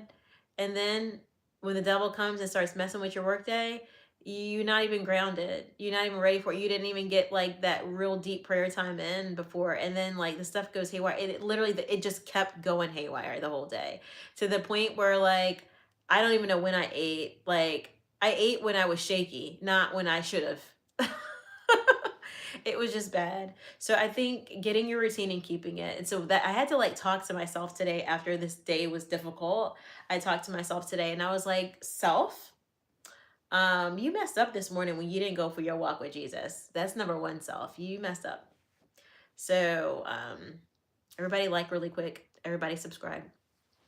But yeah, I had to tell myself, self, you messed up by not starting with God. That's where you messed up first. Um, and you never got back control of the day afterwards. And it went from not having your walk with God to not eating on time. Look, my temple, that's my temple, to not eating on time. Look, then I almost, at the very end of the day, I almost missed my gym because it kept going way later, way later. And then I was like, okay, I'm about to miss my gym if I don't get out of here now. Then I was like booking it to get to the gym. And I walk in the gym, the first thing they tell me is, oh, we're closing in like blah, blah, blah amount of minutes. I'm like, dude, there's plenty of time for me to get this gym done. I'm going to get this gym done. But yeah, start your day with God. That's number one. What I read recently about that Elon Musk said, I read that Elon Musk said this. I'm not saying that I'm an Elon Musk super fan or something. I read everything about everybody who makes money is rich and smart. And like I don't discriminate. So I'm not saying he's awesome. Like I'm watching him. I don't think he's bad either right now, but I'm watching him. I'm watching him for all those brain chips and whatnot. I'm watching for all that. Um Book of Revelations, aka Book of Revelation stuff. But at the end of the day, I'm still like, I have a fair amount of admiration for someone who knows a lot and can accomplish a lot, especially at a young age. I'm watching that. I'm watching what I can learn from. And one thing that he said is that when it comes to doing things, there are a lot of tasks that we can actually accomplish really, really quick if we just limit the amount of time that we can do it. Like for instance, today I had less than an hour to do my gym, and that's like not good because I often can spend over an hour in the gym. And I had less than an hour because the gym was going to close. I had less than an hour to do the gym, and I was getting there within that 60-minute time frame. Normally, like the last time that I did the same workout, it took me 1 hour and 10 minutes to get that workout done. Mind you, I had to switch songs in between. I'm cleaning the equipment in between. There's some stopping and starting, but it was mostly focused. Mostly focused time, a little scrolling, mostly focused. This time I knew I couldn't even take my cell phone out of my bag. I knew I needed to just only gym. I'll have to listen to whatever music they got playing. I got to be going from one machine to the next to get it done, to even have the chance of getting this done within an hour. And I did get it done. So what Elon Musk said is that when you're giving yourself a task to do, know that if you give yourself more time, it's going to take more time. If you give yourself less time to finish it, it's actually going to take you less time. So rather than putting yourself in a position like, oh, I'm going to take until a month to finish blah, blah, blah, literally say, today I'm going to do 1, 2, 3 today. Like just get it done. Start it and finish it. For me, and I also read about the power hour. I don't know who said that one. So, sometimes I read stuff and I don't remember who says it, but I do like to give credit. That's not my thought. It's something that I read that someone wrote, and they called it a power hour. And they basically said that whenever you've got something that basically you hate to do, that could be folding clothes, doing laundry, whatever it is that you just hate to do, then like give yourself an hour to just do it. Just give yourself an hour to do as much of it as you can, and then agree to you can stop after the hour. And the time that I used this power hour that worked like a charm was a day that I was flying to New York like a couple weeks ago. I had a flight to New York and I had to work that day. I had to pack my bag that day, and I was only going to work part of the day, but I had to work most of the day. I had to pack my bag that day, which is not easy, but I was only going to be gone for the weekend, and I wasn't going to go fancy, doing anything fancy. Basically, I just needed like gym clothes and whatnot. I didn't need to look good. I just needed to have my sneakers and some gym clothes and like whatever toiletries and whatnot.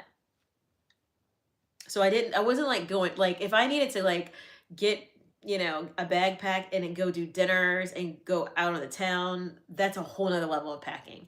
I did know that I had like an easy trip to pack for. Like I don't need camera equipment. I wasn't gonna be podcasting. I figured I'm just gonna go hit this a lick and get out of here.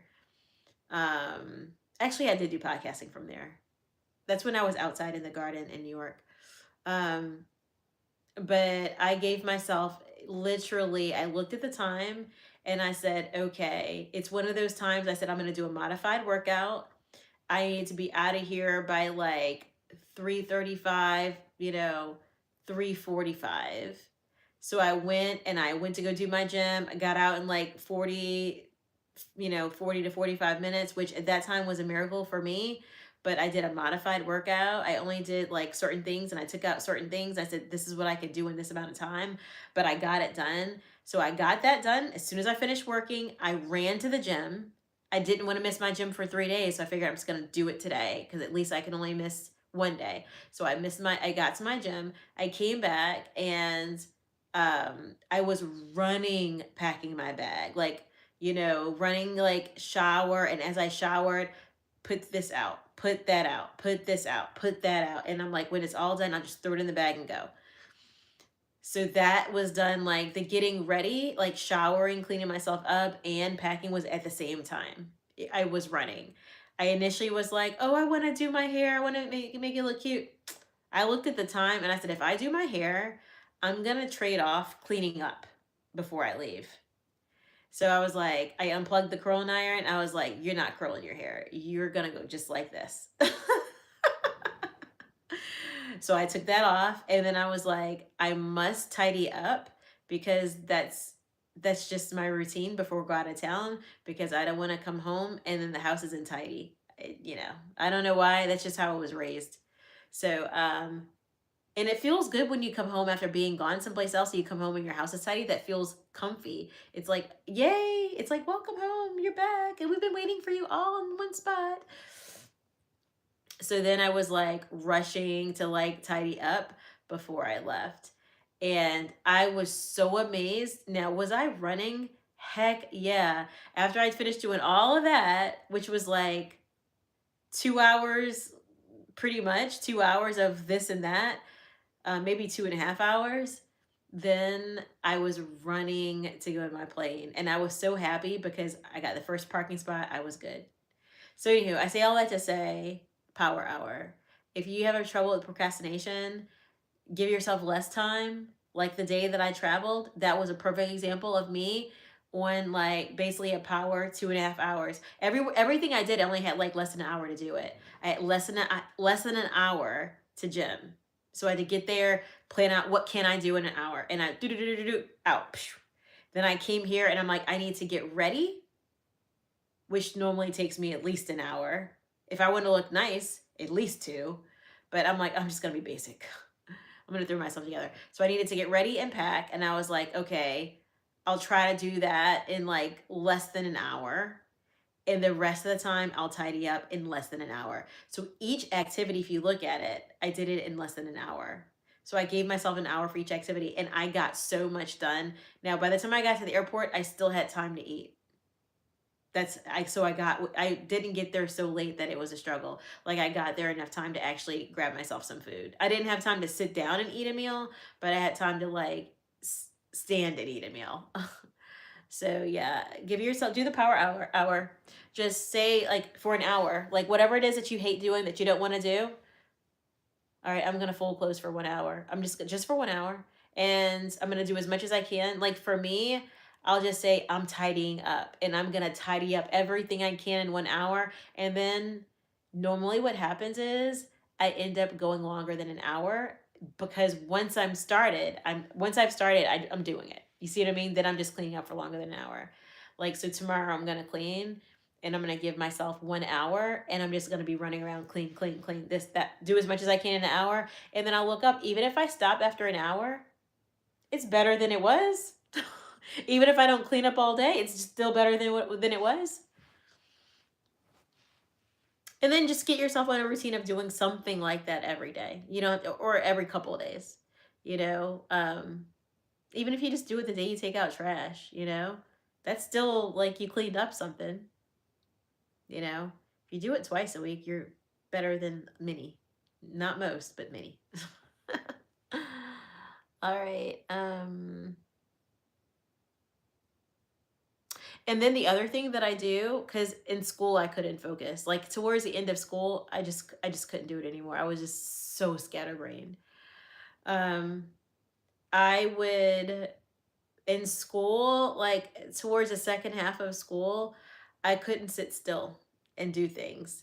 I needed to move around. Otherwise, I just couldn't sit still. So I started this thing where I would either print out things, or if I like take a smaller book, like I'd read the bigger books and read the heavier things while I sat still, but then I would always save something that I could tote with me outside. Like if I printed out a PDF or something, I would tote that outside and I would walk the neighborhood while I'm reading my packet.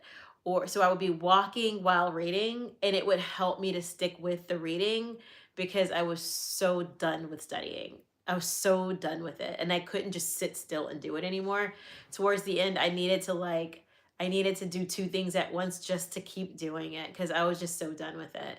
So yeah, I would just walk and read. I would like get my cell phone. iPhone's got a PDF reader on it. If it says like you can go to the settings and find read to me. And once you find the read to me button, then you get like a little arrow that pops up when you activate it. And then once you've got a PDF or anything, it even reads your emails. You just tap the button and let it read to you. So if you've got like a 100-page email, you can tap the button, let it just read to you. And you can let it read to you while you got your headset in, while you're walking or something. Because I just needed to get out. At a certain point, I had been on lockdown for 3 years. I almost couldn't do it anymore. I literally was at the end of my wits end, as they say. I was at my wits end. I just couldn't do any more of it. I had to mix it up because I literally just to sit here and read. The only thing I could do like that was Bible. For some reason, Bible I could do that with. Anything else, I just could not sit here and read. Like reading about business and this and that, I could not do it anymore. I was like, no. I was like, no, I can't do it anymore. So I transitioned to whenever I was writing, I would dictate notes through my cell phone. I put it on speaker and I dictate my notes. And whenever I was reading, I would save some items for outdoor walking time, and I would have it read to me while I listened, or I would walk the neighborhood while I dictated after having read a bunch of stuff.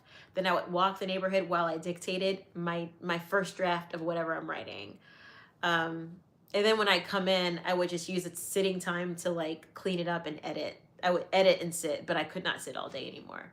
So it is what it is. That's how I got through at the end. At the end, I had nothing left.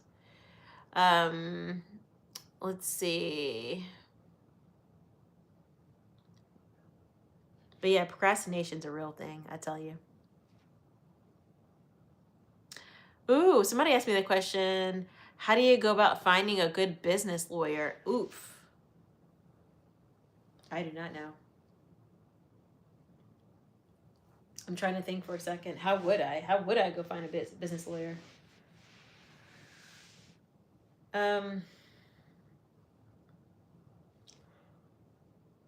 Normally I ask one of my friends who has a business that question. Like last time I needed a lawyer, I went to someone who was rich and had a business, and I just asked that question to them.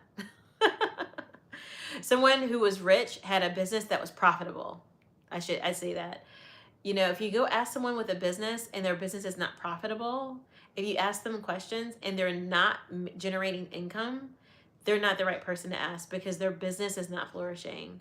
So ask someone, and I will tell you this, in our community, the Black community, it's not as normalized that we would be very inquisitive when it comes to getting insight on new things. But in other communities, people are very inquisitive and they openly just ask things. And it's almost to the point of, wow, that's a lot of information for you to know. But they constantly ask and gather more data points and more information so that they can make good decisions. I think it's a difference in culture because it's something I've observed. I've observed it around Asian people that they do ask, oh, ask question about this, ask question about that. And I'm almost like, man, aren't you kind of interrogating me a little bit? But they be getting their information, y'all. So I don't hate them for it. And then I've seen that also with Caucasian people. They'll just in business be asking this question, asking that question. I'm like, wow, you ask a lot of questions. And I can tell that's a cultural difference that I feel odd about asking questions. But I think we have to normalize that that's a cultural phenomena that we don't feel as comfortable because Black people often have been locked out of things. We often don't have the strong networks. So we need to just, somebody who thinks you think knows, you know, maybe it's a customer. If you work at a job and you've got a customer, like get comfortable asking people who obviously are successful one question. Don't ask them a bunch. Just ask them one. Like, oh, whatever inquisitive question, ask that person that one question. Don't ask them a bunch because you'll annoy people. But they will take one question and they will actually answer it honestly every time. And they'll probably spend a few minutes answering it. If you do that all the time when you meet somebody who clearly has won in life, you are going to be, not only are you going to get good information, but you might end up establishing a connection with them through that conversation, which takes you further. So, yeah. Good questions. Thank you for the compliments, Heavy. Thank you for the compliments. Can't think of the name. Boss Win.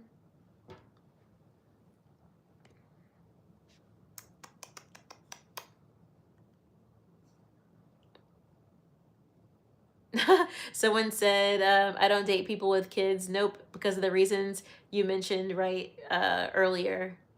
It's like you come second or third place. That's been my experience. That's been my experience. And it's not that I haven't tried enough. And it's not that I'm anti dating somebody with kids. I just, like, the one time that I had a great experience, me and the guy didn't work out.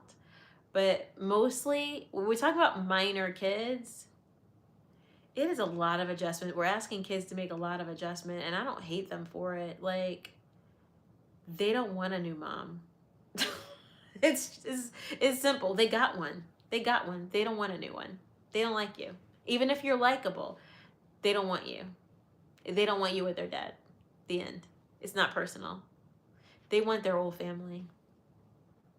It's as simple as that. And I think that's like, it's something, that's why I always talk about not getting divorced for a reason. Because, can I keep it real with you real quick?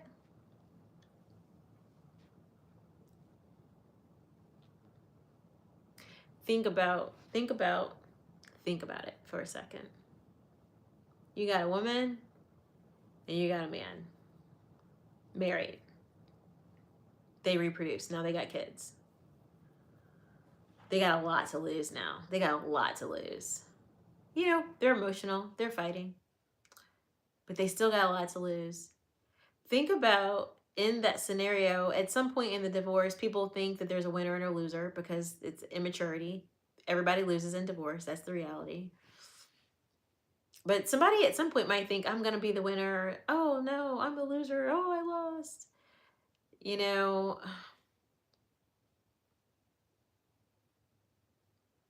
finances are an interesting, tricky battle after divorce. It's interesting and tricky. And interesting and tricky. Says me who's been divorced. The interesting and tricky is how I would describe it. And it's really, really, really, it can be really, really hard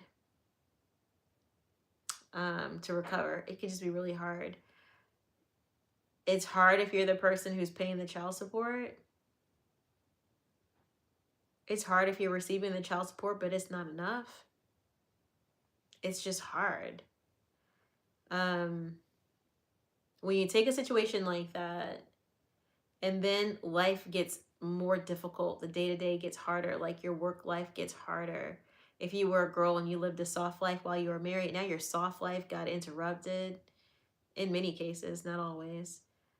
um when you think about starting to date somebody new, and you think about, like, you don't normally end up with somebody who's financially way better again. Like, that doesn't normally happen. Like, you end up with the same caliber guy because that's what you can attract, right? Like, or the same caliber girl because that's what you can attract. We get what we can have, what we have access to. Our dating pool doesn't drastically change before the first wedding and then after the divorce. The dating pool is very similar in terms of, you're not going from,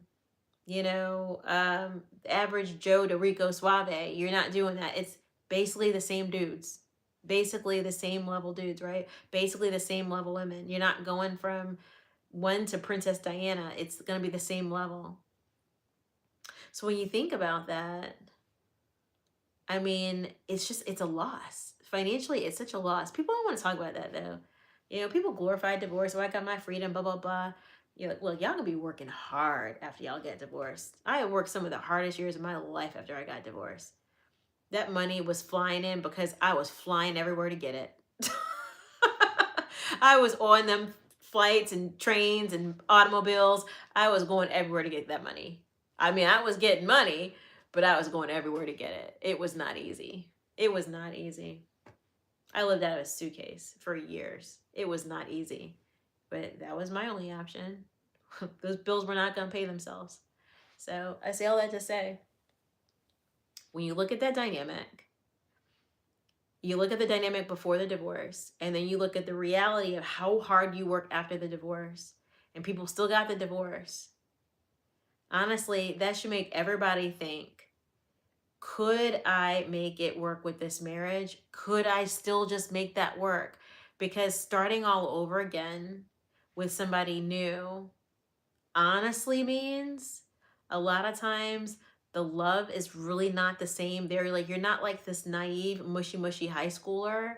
So that love, mushy, mushy thing isn't really there. You have a more practical approach to relationships and love because you've been like thrown around and dumped on enough to where now you're like not so mushy, but you're more practical. And practically speaking, you go find someone else, somebody else is like either taking on the burden of your kids too, so they're having to pay into your household somewhat, or you are spending your time into their household and like your time is all fragmented. um Folks, if you can stay married, just stay married. If you can go back to your first partner, it's better. If it's not, if it's just really just little things and reconcilable differences, somebody sloppy, I mean, hire a maid and keep your marriage, or go stay married. Hire a maid and like hire people and stay married. If I could say one thing to young people who are like on the edge, oh, he's so messy. Oh, he's so sloppy. Oh, he's so this. Who can you hire that's going to make your married life easier? It's cheaper to just hire someone to help you and keep the husband or the wife. Oh, your wife is not cooking enough? Better you hire someone to come cook twice a week. Now the problem is actually solved. Boom. Now you just stay married. Hire somebody to come clean twice a week. He drops his drawers everywhere. Hire somebody to come clean twice a week. Just hire someone. Think about doing that rather than starting all over because you're irritated. It doesn't even make sense financially. It literally makes more sense to hire someone to help you where things are falling apart. If they're bad with money, see if you can negotiate, like, can we hire a financial coach to come in here and sit down with us once a week or once a month, or look at our finances, help do things. It's better that you do that than start all over. Here's the problem. I'm gonna tell you the truth. You guys are gonna hate me today. Why did I tell so much truth today, y'all? I just want to be likable. I'm gonna tell y'all the truth. I want to be likable.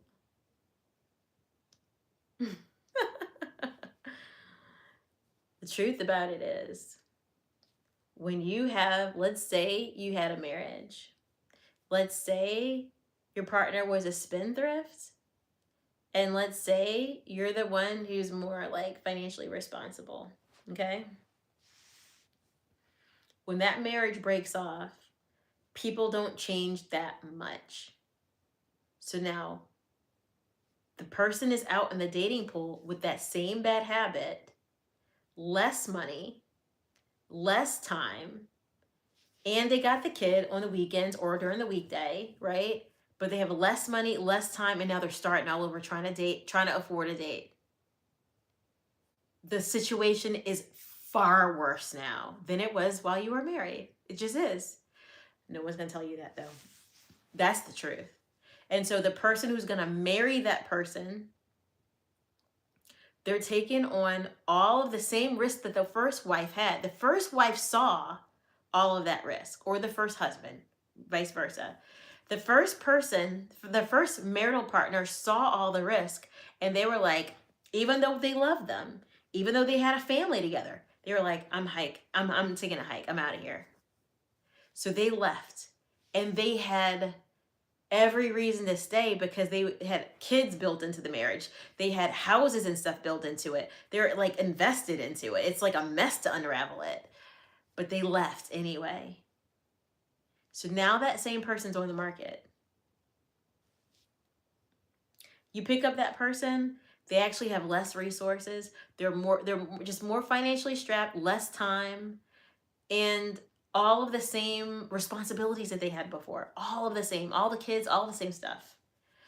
And now the new person's got to walk into it and adjust and try to get the kids to adjust, which is so hard.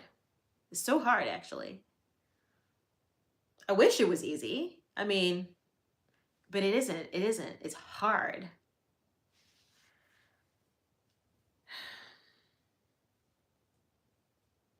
When you look at it, when you get that person second time around, they haven't changed much. If there was like a spending issue, they still actually have that spending issue. It's probably worse now because they have less access to money and more like just they're trying to get a place by themselves, plus they're paying for their old place. It's just harder. Now you're going to date them like that. Now you're dating them like that. That's what's really hard. That's what's really hard. So it's just, I say all that to say, it's just not worth it to get divorced. If you're fighting with your wife or your husband, fight in the same house. Like it just, if it's not like where you can't get through it, stick it out because that time is going to pass. And how do you feel about this reality? You leave the marriage because your spouse is financially irresponsible, but you love them, but you're just like, I can't anymore. You leave them. Now you're back on the market and you find a new person who looks about the same. You know, maybe they're a little bit better looking, maybe they're a little worse looking. They look about the same. It's not that big a difference. They also have the same issue with maybe that, or maybe they found themselves a new issue, you know, that's hard on you. You're going to have to adjust to something anyway. And now the chances are, do they want to get married? I don't know, right? So you have insecurity around the relationship being temporary, plus all of the same issues, plus your money's messed up. It's just not worth it to get divorced. I just say that. It's just not worth it. It's not worth it. Like when you get back out there, you're getting into a pool of what you left is what's in the dating pool. What you left, except you don't love them. That's what's in the pool. You left someone that you loved who had some bumps, but at least you love them. Then you leave the person you love thinking you're going to do better because the devil lies. You get out there thinking, I'm going to do better. I'm going to do better. But then it's the same in different kinds of ways. You find new issues that overall are not that palatable. Maybe instead of them being a spender, maybe they ignore you a lot. Maybe instead of them being a spender, maybe they're just really attached to their friends and not like just pouring into the marriage. Or maybe they just work a lot, you know, or whatever it is, it's a similar not palatable issue. Like the new issue is also not palatable. The old issue was not palatable. The new issue is not palatable, but now the new issue is just a new issue, a new person. And it's not the person you've known since you were a kid. It's a new whole person. It's like, and it feels new. It feels new. It feels brand new. At least the old person was like an old shoe, like an old pair of underwear. At least it was like in some ways comfy, even though they made you mad. Some ways it was comfortable. So like trying to exit a marriage and get into the dating pool, start all over again with people who have their problems. They didn't enter the dating pool with no problems. They have their problems. And then you're having to adjust to their problems, adjust to the differences, adjust to the fact that you don't love the same. You love in a more paced kind of a way. You don't love like a all vulnerable. No, no, no. That vulnerable love thing goes away. And now you're more like pacing yourself with love because you're like, you know that it could hurt you. So you're like, a little bit more tight about it, right?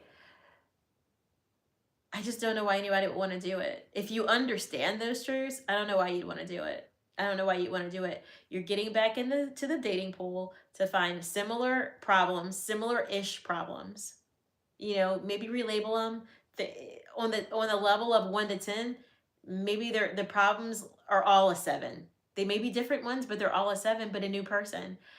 It just doesn't add up. It doesn't add up. The amount of money you lost getting divorced, the amount of time you spend working to make up for the money you lost after you're divorced. Then you're out here dating and it's not really fun. People are getting older. They're getting more fussy. Like you're running out of energy to say hello, my name is. Like that gets old. You don't really want to do it. You feel like as you get older, you become more introverted, aka I skipped the birthday party to stay home and be on my couch. Like, it is what it is.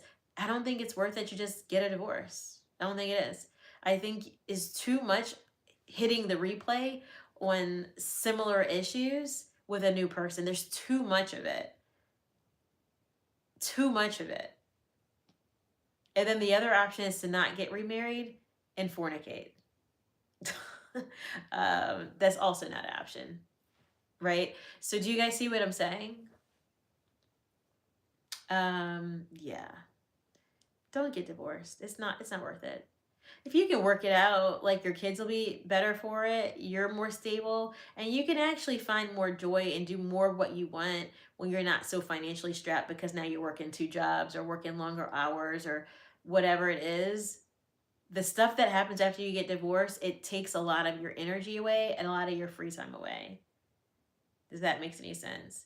Like personally, I don't see myself being able to get remarried. Not because I'm not saying this from a place of like I'm a gold digger. I'm not.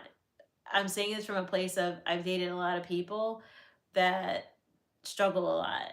And now it's like now that I've been in ministry long enough, I started to realize how much time I spend now on my lifestyle versus my before Christ lifestyle. And when I dated before Christ, I had a lot of free time. And I used it to get into lots of trouble. But my after Christ lifestyle is different. And I have very little free time. I have so little free time that it matters how I spend my time. Like you see today, finished my work, ran to the gym, finished the gym, came back home, took my shower, blah, blah, blah. And I'm like, oh, am I going to go out? I need to eat. I sat here and ate. Then I'm like, I go out. It's going to be 11 o'clock by the time I get out. Do I really want to do that? Do I really want to do that? Ugh, it seems like such a headache. All the way across town. Drive a whole hour home. I was like, I can't do it. Nope, not doing that. The end. Just like that. Like the amount of time I have is very limited because at the end of the day, once you know what your life goals are, what your calling is, then your date wraps up. It mocks out differently than it used to. It used to be a lot of empty space because the devil would fill it up with all the sin. But once God gives you your calling, your whole day looks different. It looks totally different. And as such, I don't know. As such, I feel like we got to be careful how we spend our time. So I don't see myself getting married to somebody and then feeling like you have to remember, ministry is ministry. And then when you get married, your marriage is your first ministry.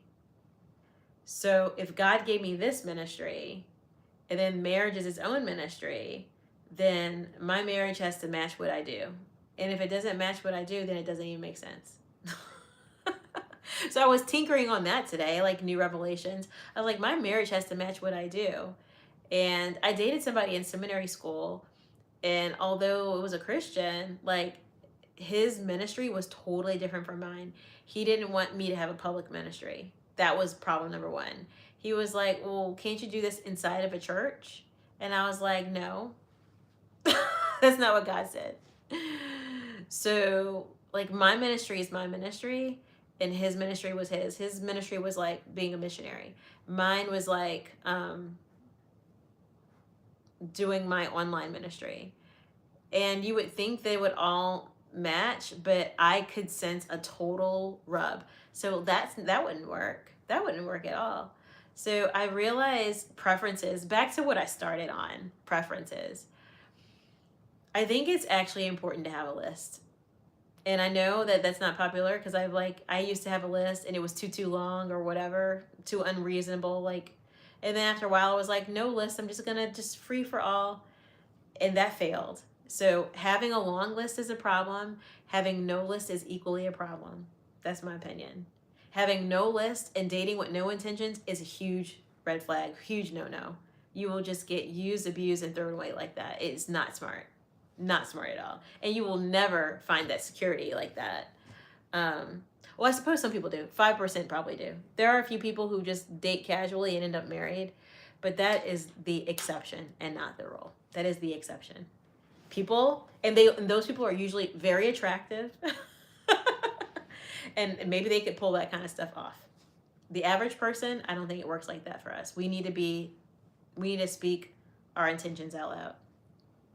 So yeah, I don't think that's gonna work. I was like, oh wow, if I had someone whose ministry clashed with mine, it wouldn't work. So think about it.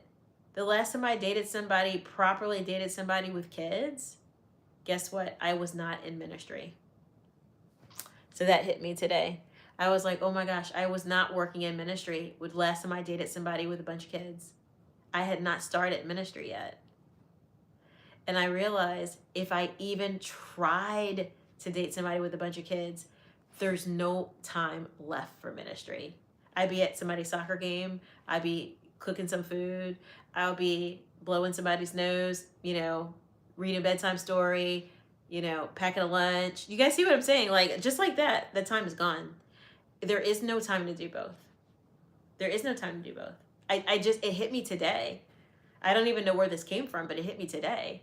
I was like, how would that work now? Because I dated somebody with 4 kids like a few years ago before I was in ministry. And I'm like, I could never make that work now. I can't even think about there's no time left after you do all that. I mean, I suppose if they're rich and they hire people to help, then you get your time back. But most people are not rich and most people can't hire anyone. So that's all my ministry time gone. So I don't know how to make that work. I was like, yeah, that would not work. So yeah, I was chewing on that today and I was like, that's a change. You know what I mean? So I think practically speaking, we do have to have a list. We do have to have a list of preferences.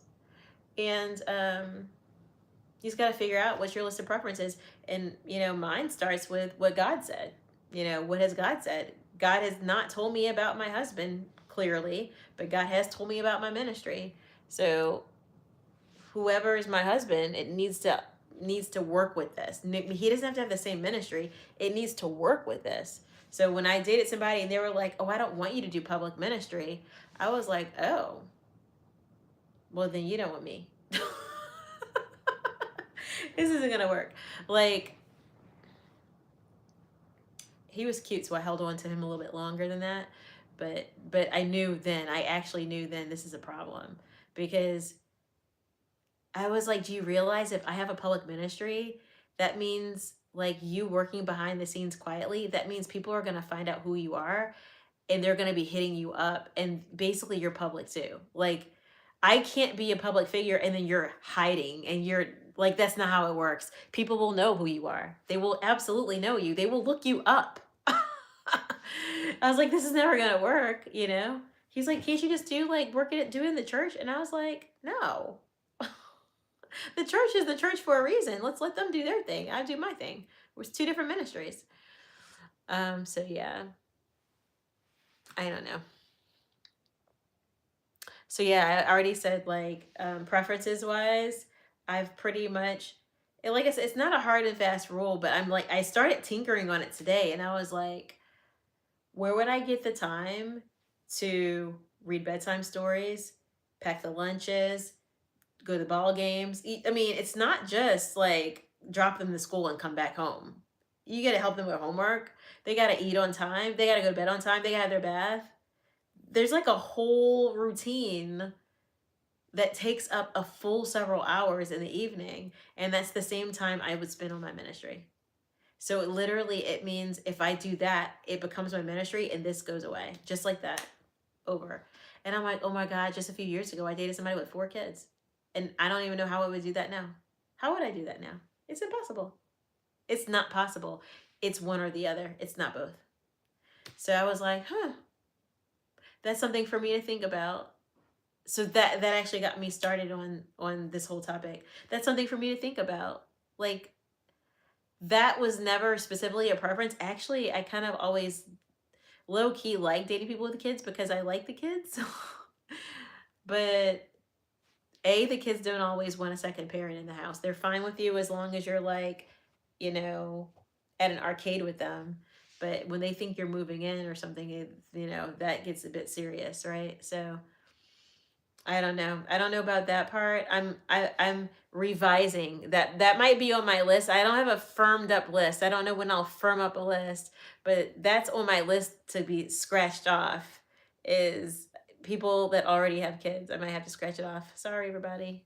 But you guys see what I'm saying though. Like, I actually mocked it out, like how busy my life would be, and like where would the time be left for ministry. And that's something that we should all know. Like, when God gives you something, um he meant that. If he gives you something, he actually meant that. And then whoever you're with, it has to work with that. They don't have to be doing the same thing. It has to work with it. And if it's literally scooping up, taking away from it, then maybe you're called to singleness, or maybe that's not your partner, or maybe that's not the time for you and the partner that you love. It maybe something to pray about. But somebody said the list has to be treated like a guideline, not the whole not a whole completed checklist. I feel you on that. I feel you on that. It's a guideline.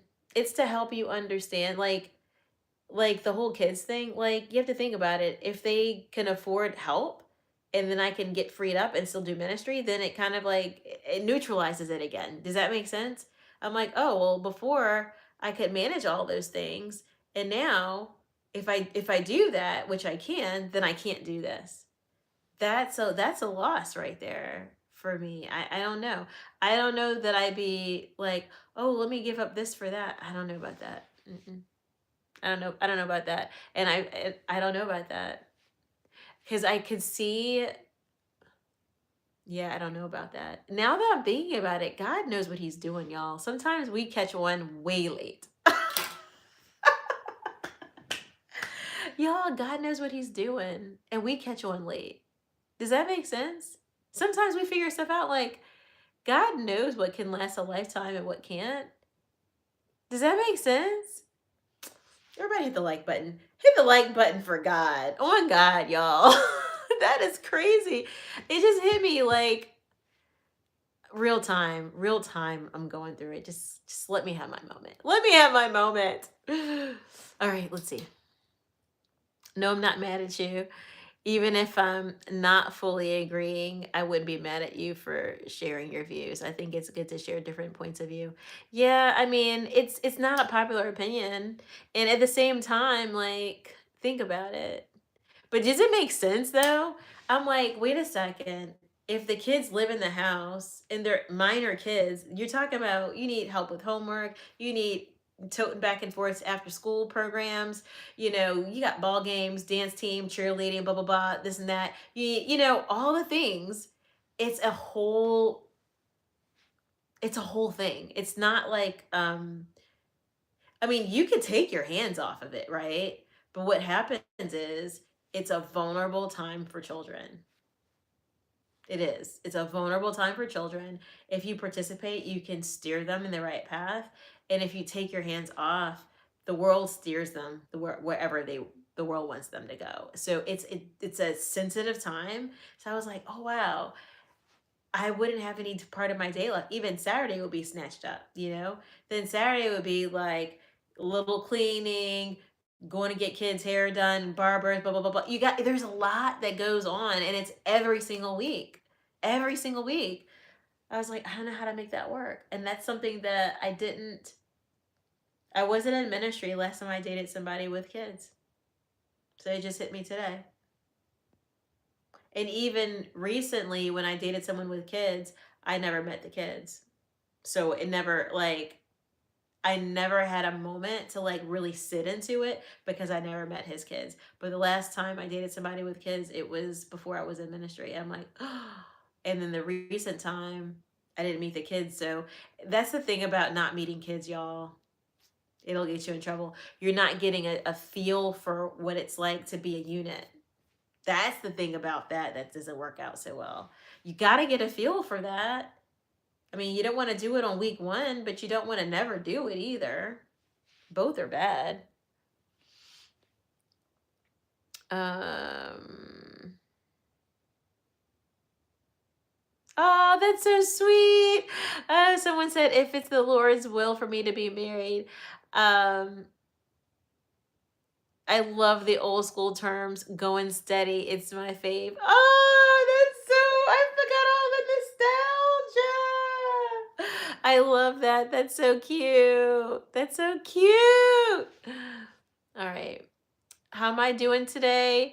Thank you for the compliments. I'm good. It's been a long one. Next question. By the way, we're doing Q&A, so you guys can ask me anything. I'm taking questions in the chat. We started I'm from New Orleans. Hey, hello from New Orleans.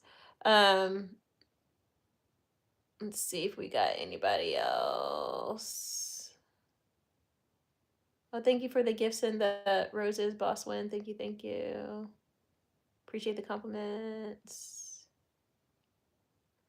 And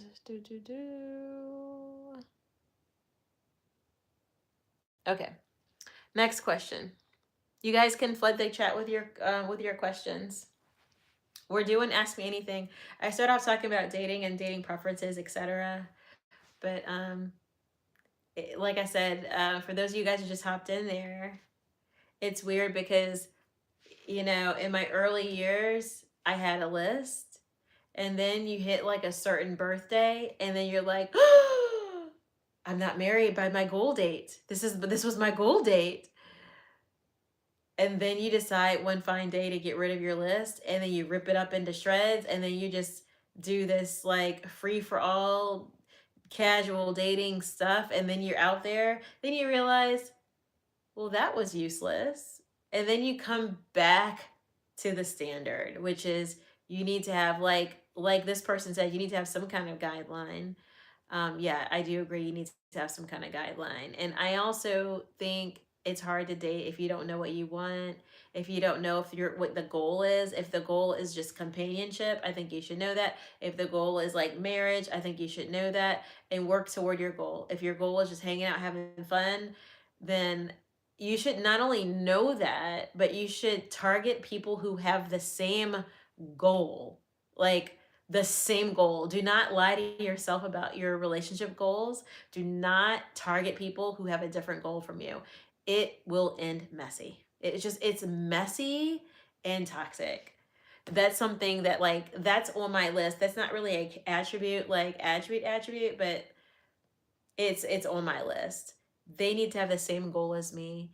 Um, I think they need to have the same goal as me. I think they need to have no minor kids, or they need to be able to afford help, because otherwise, how am I going to do ministry? Like, if my ministry, when I think about the family life and I think about me in it, if I feel like what God's called me to do has to die in order for me to be with them, then that's the end of that relationship. I shouldn't even get started.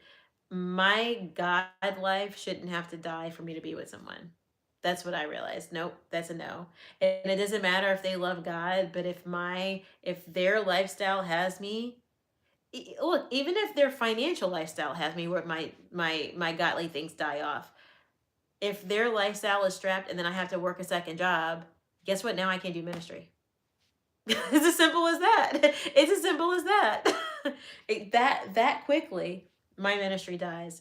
So I think I need to be careful about those things. That's what I think I need to be careful about. I think for the longest time I haven't really thought about those things, but not having preferences opened my pool up too much, and I got too far away from my true desire of my heart. I ended up dating people who were dating casually and really didn't have a goal of marriage. And when you sit down and talk to them about marriage, they're like, oh, I want to get married when I'm like 41. And I'm like, anybody got time for that?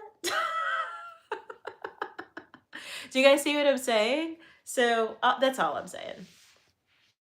All right. But mm,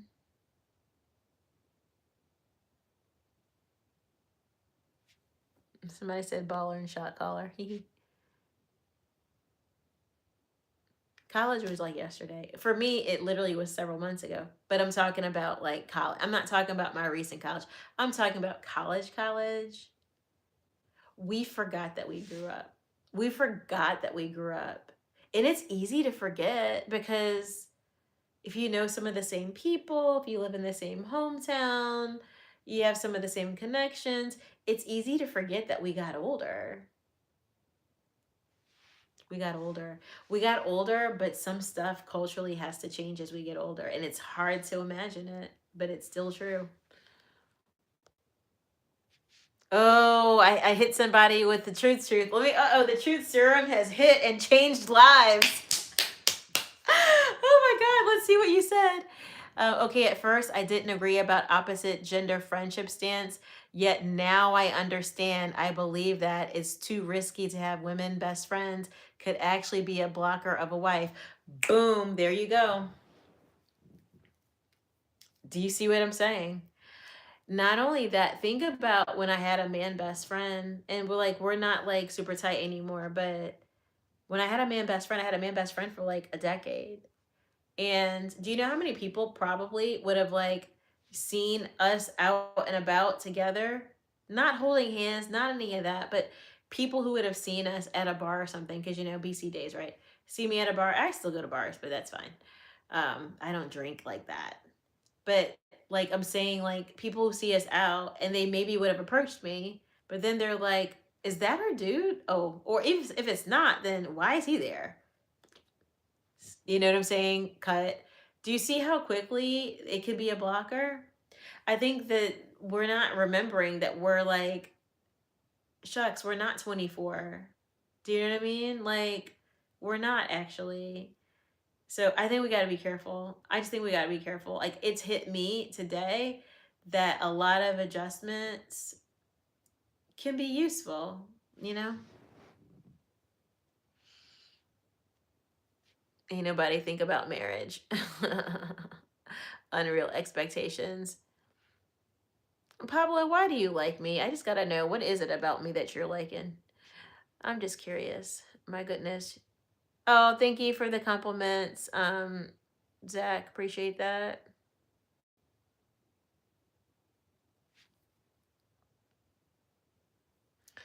Someone says once they step into their career, then they can marry. Here's a funny thing. I'm anti waiting till it's perfect to get married for young people. I'm anti.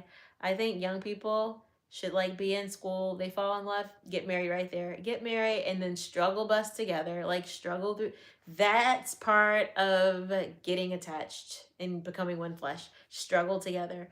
That's better than waiting till you have it all together, the relationship burns out and fizzles out, and then you're out there trying to find someone and you're all established and all. That's messy. Like when you find somebody, move out of the dating pool, because I'm telling you, folks need to be trying to get married before 2030. After 2030, there's going to be a serious problem with marriage. It's already written. It's already statistics are written on that already. After the year 2030, marriage is going to become very limited for people.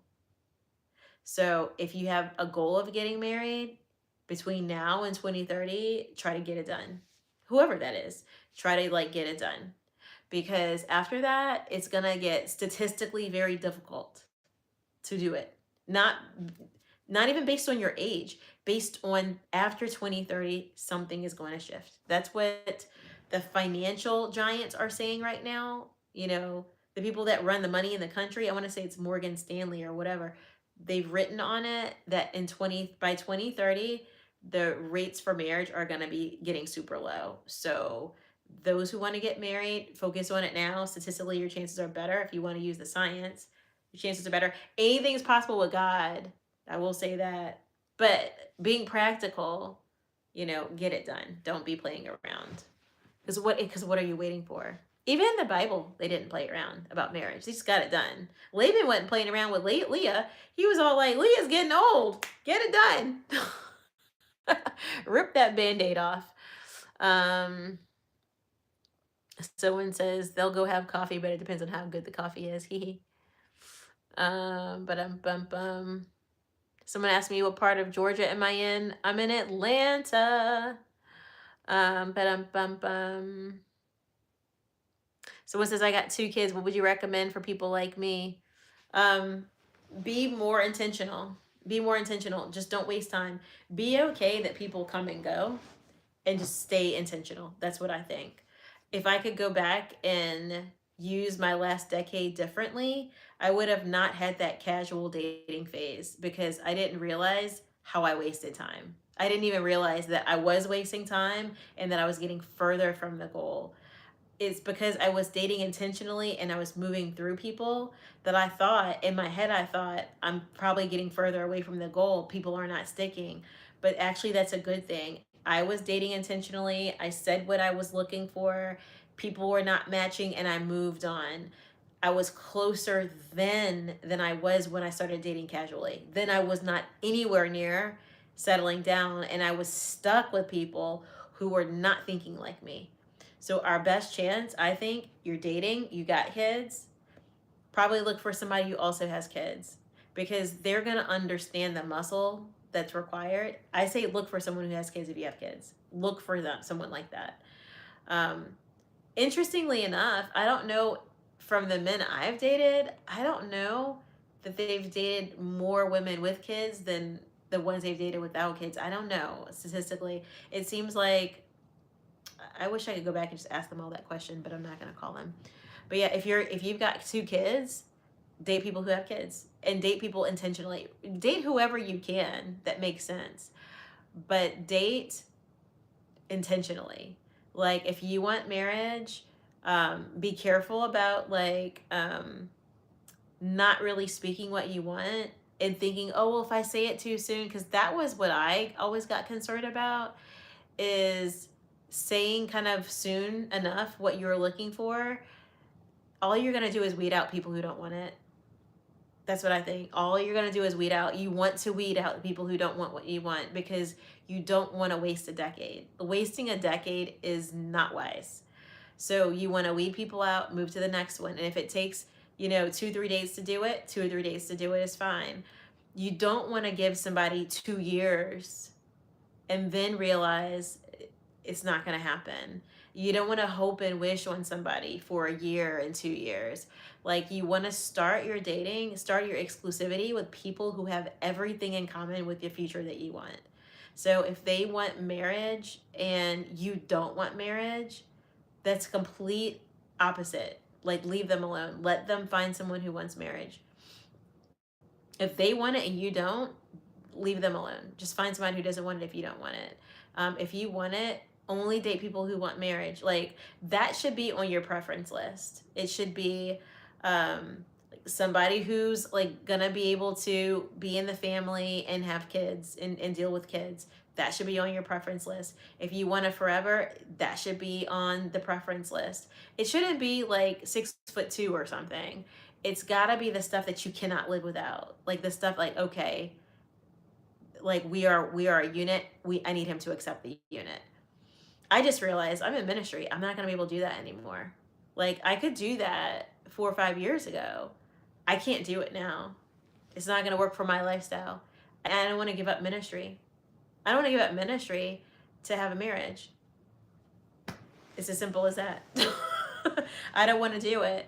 And yeah, I don't want to do it. I don't want to give up ministry for a marriage in any way, shape, or form. I don't want to give up ministry for a marriage just to have someone to like snuggle with or someone to like do dates and stuff with. I just don't want that. So I've had to like think about that today. I think that's a bad idea.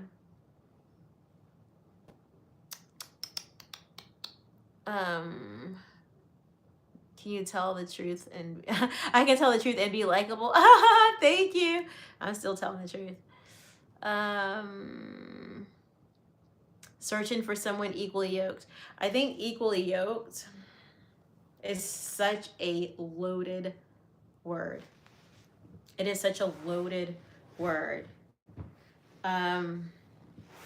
I think at the minimum, equally yoked is like someone who believes in Jesus and is on a journey towards, personal transformation and becoming more godly over time. That could be like a wave of anything on that wave. It could be loosey goosey or super strict Christian. Either is possible on that equally yoked. But for me, I'm realizing that the loosey goosey Christians, I might as well not date them at all. That's for me. So loosey goosey Christians, probably not on my list of preferences. Not because I personally have something against them, it's because I've been dating them the last couple of years. And it has not, I've realized that it's taken me time. You guys realize how it's taken me years to say some of the stuff I'm saying? I dated Christians, but they were not self-disciplined. And it was such a turnoff that I was like, okay, well, let me date some non-Christians and see how that goes. Because maybe they're closer to it than the Christians. I feel like the last 2 weeks, I keep getting messages from different people. I went to the Christian conference. The pastor brought our whole group to the side and talked to us about being equally yoked.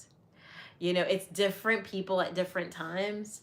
In the last 2 weeks, it's the message that keeps coming back again and again. So I think, and then God had me block a bunch of people maybe 4 weeks ago.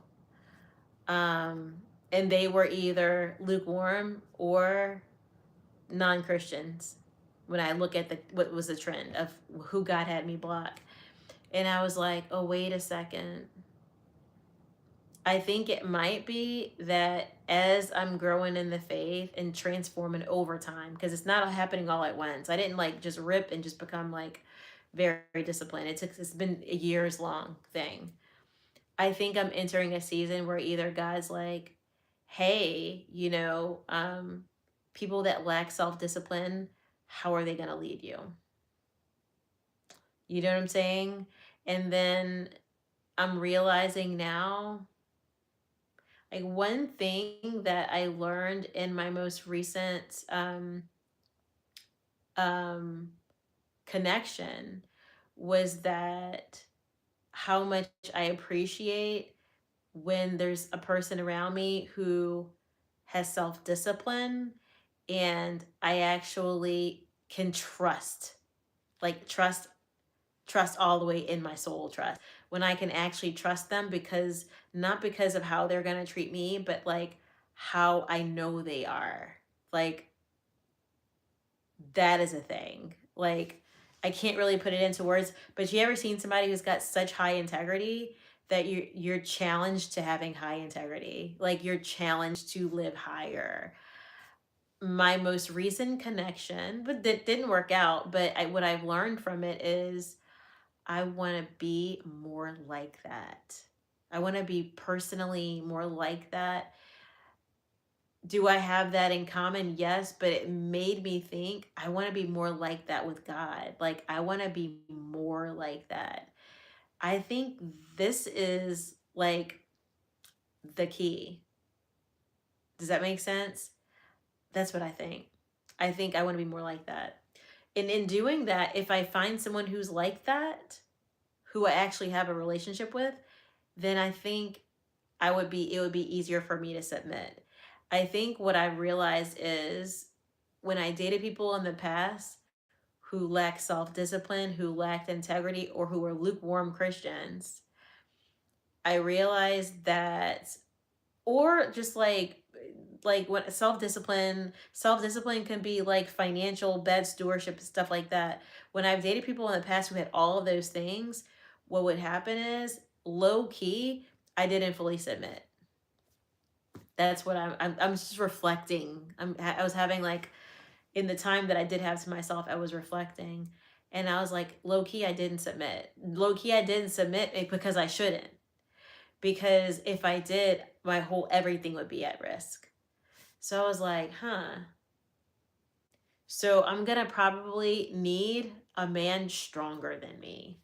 And it's like that is probably a tall order because I've been through enough. I've been through enough that I'm kind of like rough around the edges. I'm gonna need a man stronger than me. I think stronger than me, not physically stronger than me, although definitely physically stronger than me, but stronger than me, spiritually stronger than me, like wiser than me, because that I realize I will automatically submit, not even trying to, I will automatically submit to someone who is stronger than me. And someone who's not, I won't.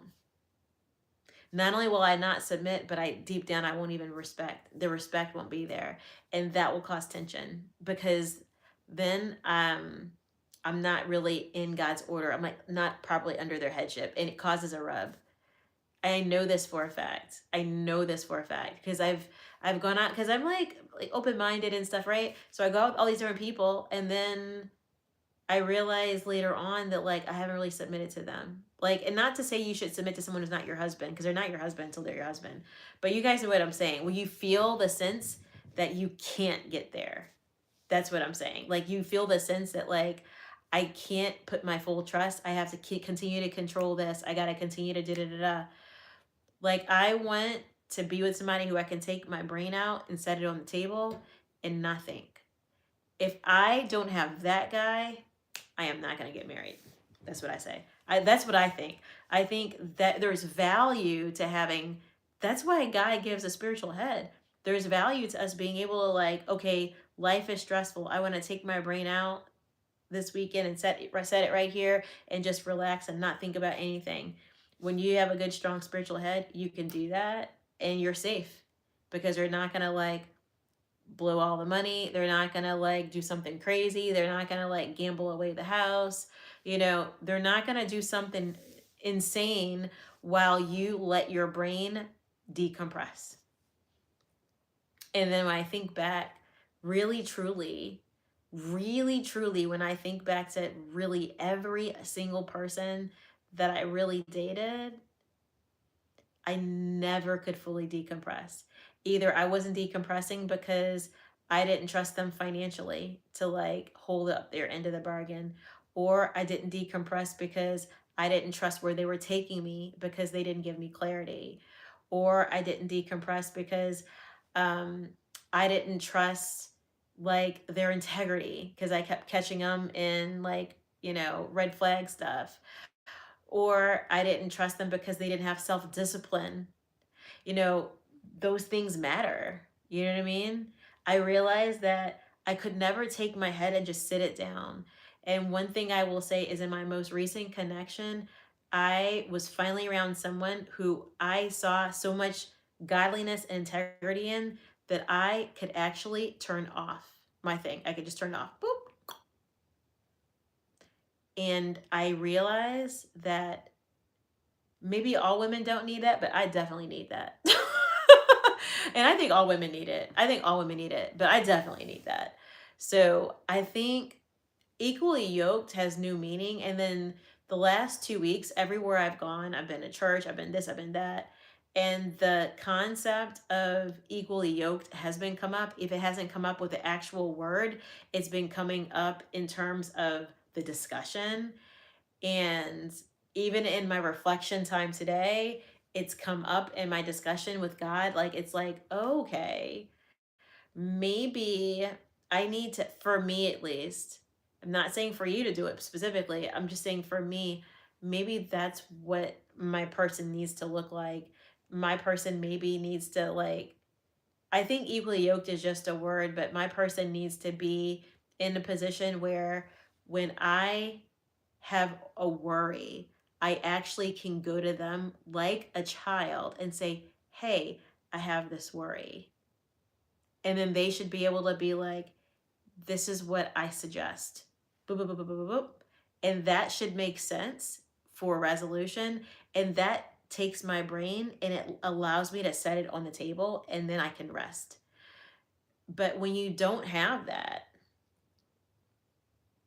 that means I'm not ever getting rest. I can't ever turn off because I can't trust that person. Like if I ask and they say like, oh, that's not going to work. But if you know the person and they are stronger than you, then you can trust that. So whatever it is, as long as they're stronger than you as a woman, it's going to be fine. If they're stronger than you're going to be better off with them than without them. That's what I'm saying. If they're not stronger than you, actually, you could enter the relationship and come out worse off than what you started. Because if you submit under them and they're not stronger than you, then what are you even doing? Yeah, so I think that's the key.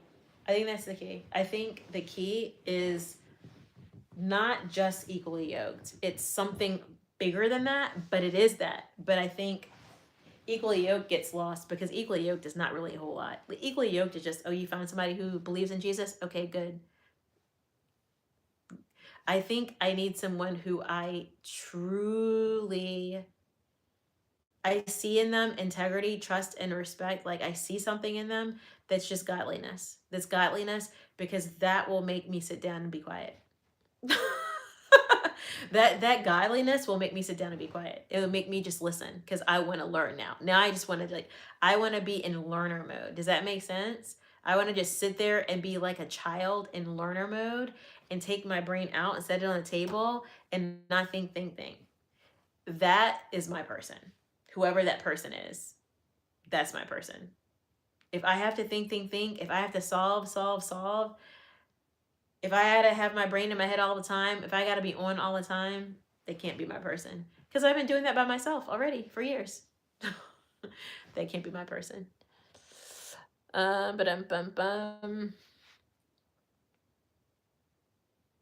Someone said, am I a minister?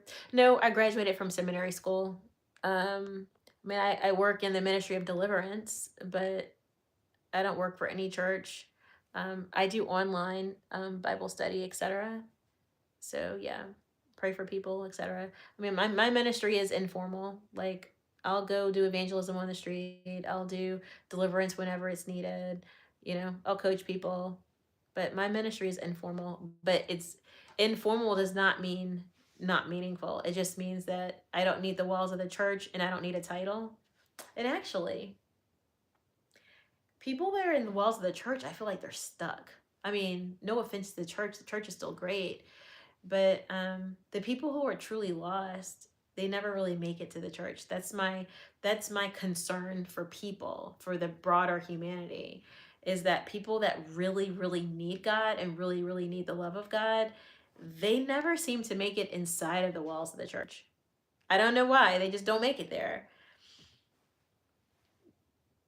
Does that make sense? And they need the love of God. So my goal is to make sure that they're understanding more things and coming into the fold. Even if we have to go out and fish and get them and bring them in the ways that they feel comfortable being brought in. Like sometimes they're coming in and they're like, I just need relationship help. Okay. You know, we talk about the relationship, but then we help them understand their identity is really in God and not in, you know, being like a girlfriend. You know, it's not in idolatry, but it's in God. And then by doing that, they just grow. They grow from there. Let's see. Someone asked, that's a good question. Someone asked if I date looking at a future or do I just go with the flow? I've done both. That's part of what I talked about tonight. I've done both. I've done in my earlier years, I dated looking for a future. I literally dated, and I mean, in doing that, I ended up married and things like that, right? But I dated looking for a future. And then after I got divorced, I went back to when I finally, well, after I got divorced, I dated casually for like probably 5 years, something like that. Um, I didn't want to date seriously. I just didn't want to. I was just didn't trust people like that. And then once I finally figured, you know what, it's time for me to like, you know, get something stable and less chaos, less change in my life. I want something like something consistent. Once I went at something consistent, I started going for, you know, looking for a future. And I did that up until I got to my like legacy birthday where I was like, this was the year I was supposed to be married. I was supposed to be married this year. By this year, I was supposed to have gotten it done. And when it didn't get done, I freaked out. I freaked out. And then I was like, well, if it hasn't been done by now, I might as well just go just date for companionship. Might as well just date just for fun. Might as well just try to just meet people and go out with people and just find a hobby that we have in common. Just date the people who I do the same hobbies, and at least I'll have a friend and someone who could be a companion who I could do things with. I would say that was my biggest mistake ever. For me personally, that was my biggest mistake ever. I went through so much. When I look at it, the couple of years after my divorce and then the couple of years I spent after that legacy birthday, I was like, those were my worst years. They were my worst years. Those were the years I was mistreated the most, where I was discarded the most, where I didn't feel loved. Um, I felt abandoned a lot. Like those were the years that treated me, I suffered. I absolutely suffered. And not only did I suffer, but I told myself, this is good. This is fun, you know? And that was the devil, you know, talking to me in my mind. It was not good. It was not fun. It was toxic. And I just would never do that again. And I wouldn't recommend that for any young lady. I would just say date for a purpose. Date for a purpose because you're closer to it, even if you have to cycle through lots of people because they don't want the same thing. That's okay. The culture is rotten. You're going to cycle through a lot of people before you find someone who wants it sometimes. That's okay. You're closer to finding them by putting it out there and letting the ones who don't want it fall off. You're closer doing it that way than you are all of that casual dating is not good. And dating is not even really biblical. So when you talk about casual dating, I mean, when you actually think about in the Bible how people dated, it wasn't a date. People knew the assignment. They set out to go get the woman. The man pursued her. They got her. They brought her home. That was it. That was it. It's like, did they have to have attraction? Yes. Yes. So I mean, if I'm a woman, what I would say is spend your time making sure you look pretty and good, that you're in the gym, that you're fit, that you do your hair, makeup, and look nice. You spend your effort on that. Don't spend your effort on dating casually and passing through a bunch of different people. Take all that effort, be in the gym, be looking your absolute best. Just do all of that, you know, spend your time, you know, do your like light makeup, do your hair, blah blah blah blah, make sure you look nice. Honestly, the nicer you look, the more people are going to hit on you.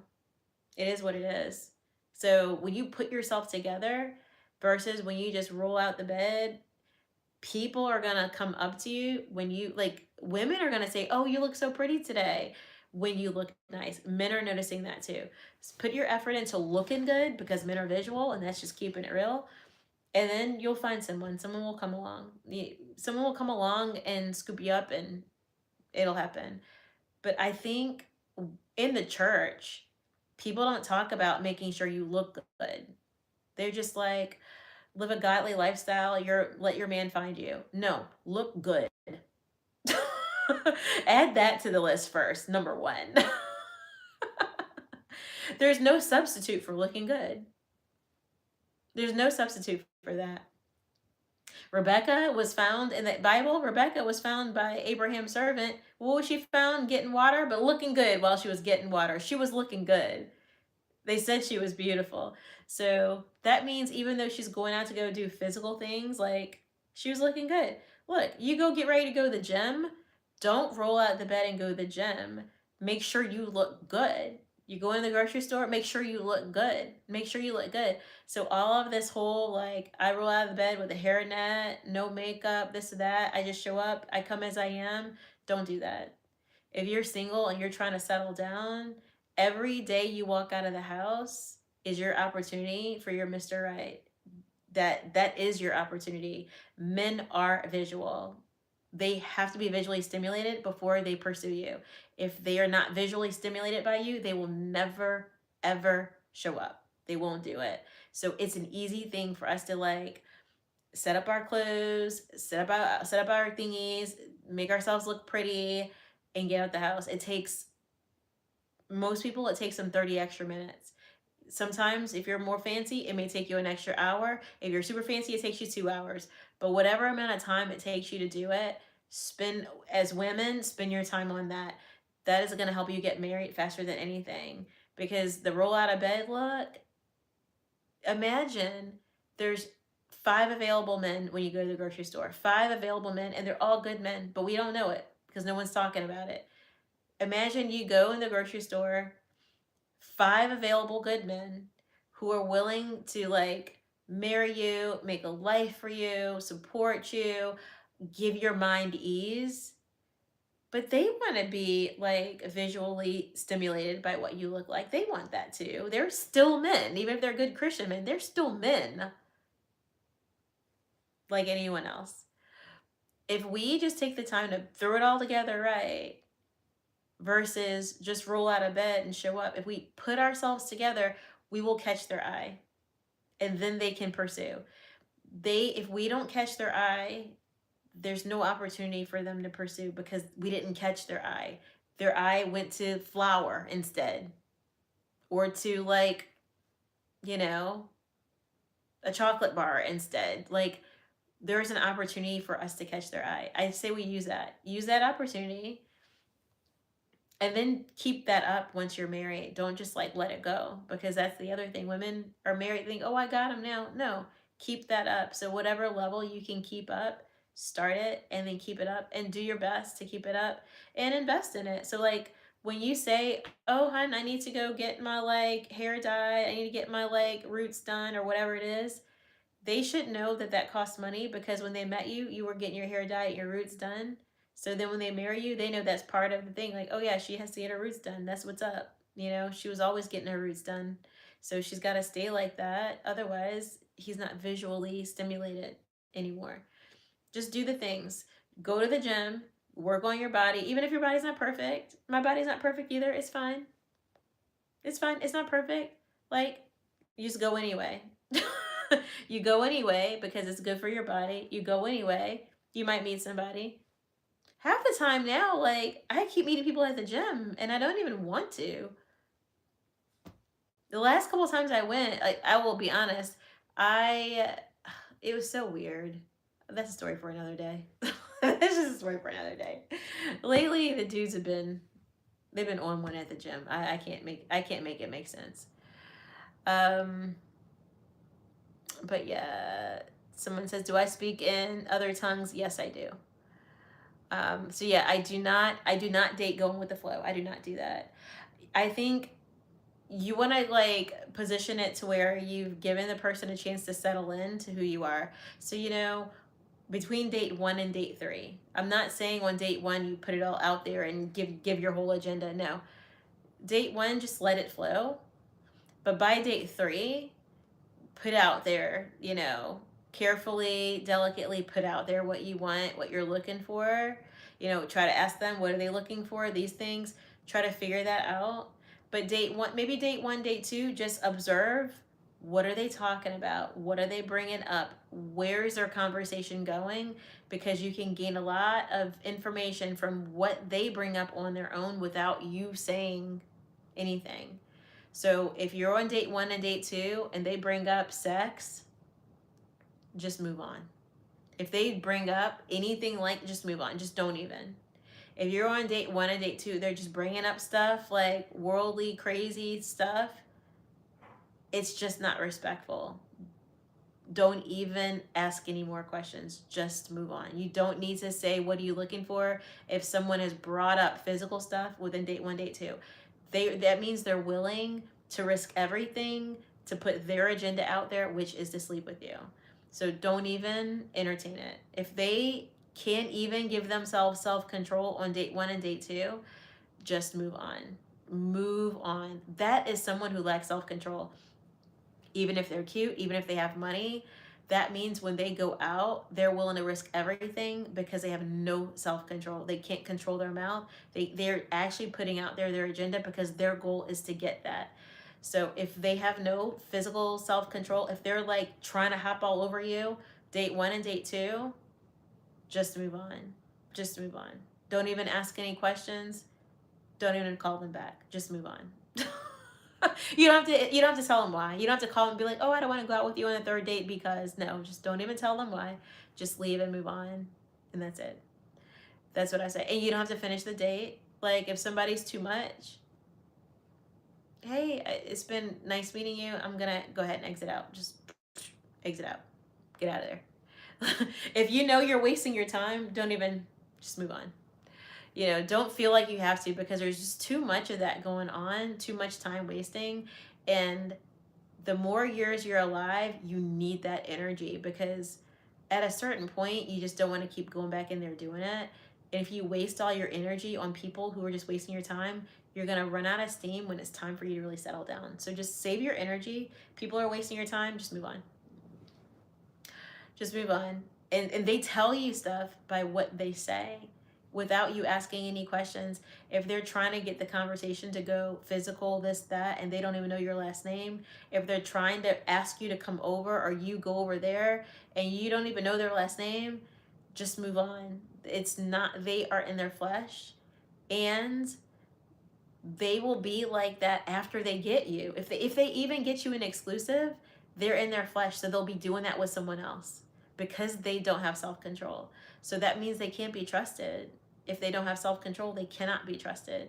They will do that against you if they're doing it to you when they don't even know you. They will do it against you. It's just common data. Just move on.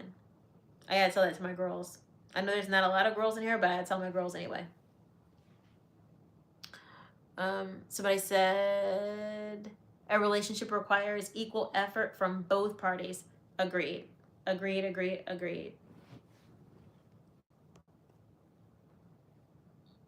Let's see. Y'all, I got my last question. I literally got the last question. You guys don't have any other questions? Y'all better pop your questions in the chat, or pop a topic in the chat. I see plenty of y'all in the chat. If you're on any other platforms, come over here to Victory Life Podcast 7603 YouTube. Let me know. Let me see if you guys have any other questions. Or did we cover everything? We were talking about dating preferences. That was actually the topic. Should we have a checklist? I went through my, I didn't have one. When I was younger, I had one. Then I got divorced, and then I didn't really have one. And then I realized, oh, no, I should be a little bit more strategic here and be serious. It's like, And then when I was serious, I had one. And honestly, people in the world made fun of me a lot, and I was in the world. People in the world made fun of me a lot for having like a checklist. And what I realized after all of that griping is that, and I didn't have stupid stuff on the checklist that I can remember. I just had too many things. But what I remember is people griping, and when I look back at some of the stuff I had on there, I never had like be 6'2". Like those are stupid things. That's just dumb. As if you can't find someone attractive that's like 5'7" or something. The height of most men. Like come on. Yeah, I'm not trying to limit all the options by doing all that kind of crazy stuff. But you guys know what I'm saying. Like people made fun of me for like having like my list and all that kind of good stuff. And now I realize I'm like, no, it's a good to have a list. Like I should have some preferences because otherwise how are you going to go a lifetime with someone if you don't have some expectations and preferences? So yeah, I think preferences would look like having someone who, I'll just use the word, rather than say the word equally yoked, because that's such a loaded word. And what does it really mean nowadays? I would say having someone stronger than me. That for me, that would be really, really, really. I could go a lifetime with someone who's stronger than me, but someone who loves Jesus but is lukewarm and not disciplined, that's going to cause a lot of headache for a long time, probably for me. But someone who I can trust, someone who's stronger than me, I can submit to. But someone who's like lukewarm, I it goes back to that. I'll have trouble submitting to them, and I'll also have trouble respecting them. Both will be true. So I don't think it could work. Like, can I make anything work for a few years? Anybody can make anything work for a few years, but when you're talking about a lifetime could be long, could be short. So I don't know about that. So yeah, let's see. You guys have any other questions? Pop them in the chat. Y'all are quiet. I guess you weren't really quiet. We've been on here for a long time.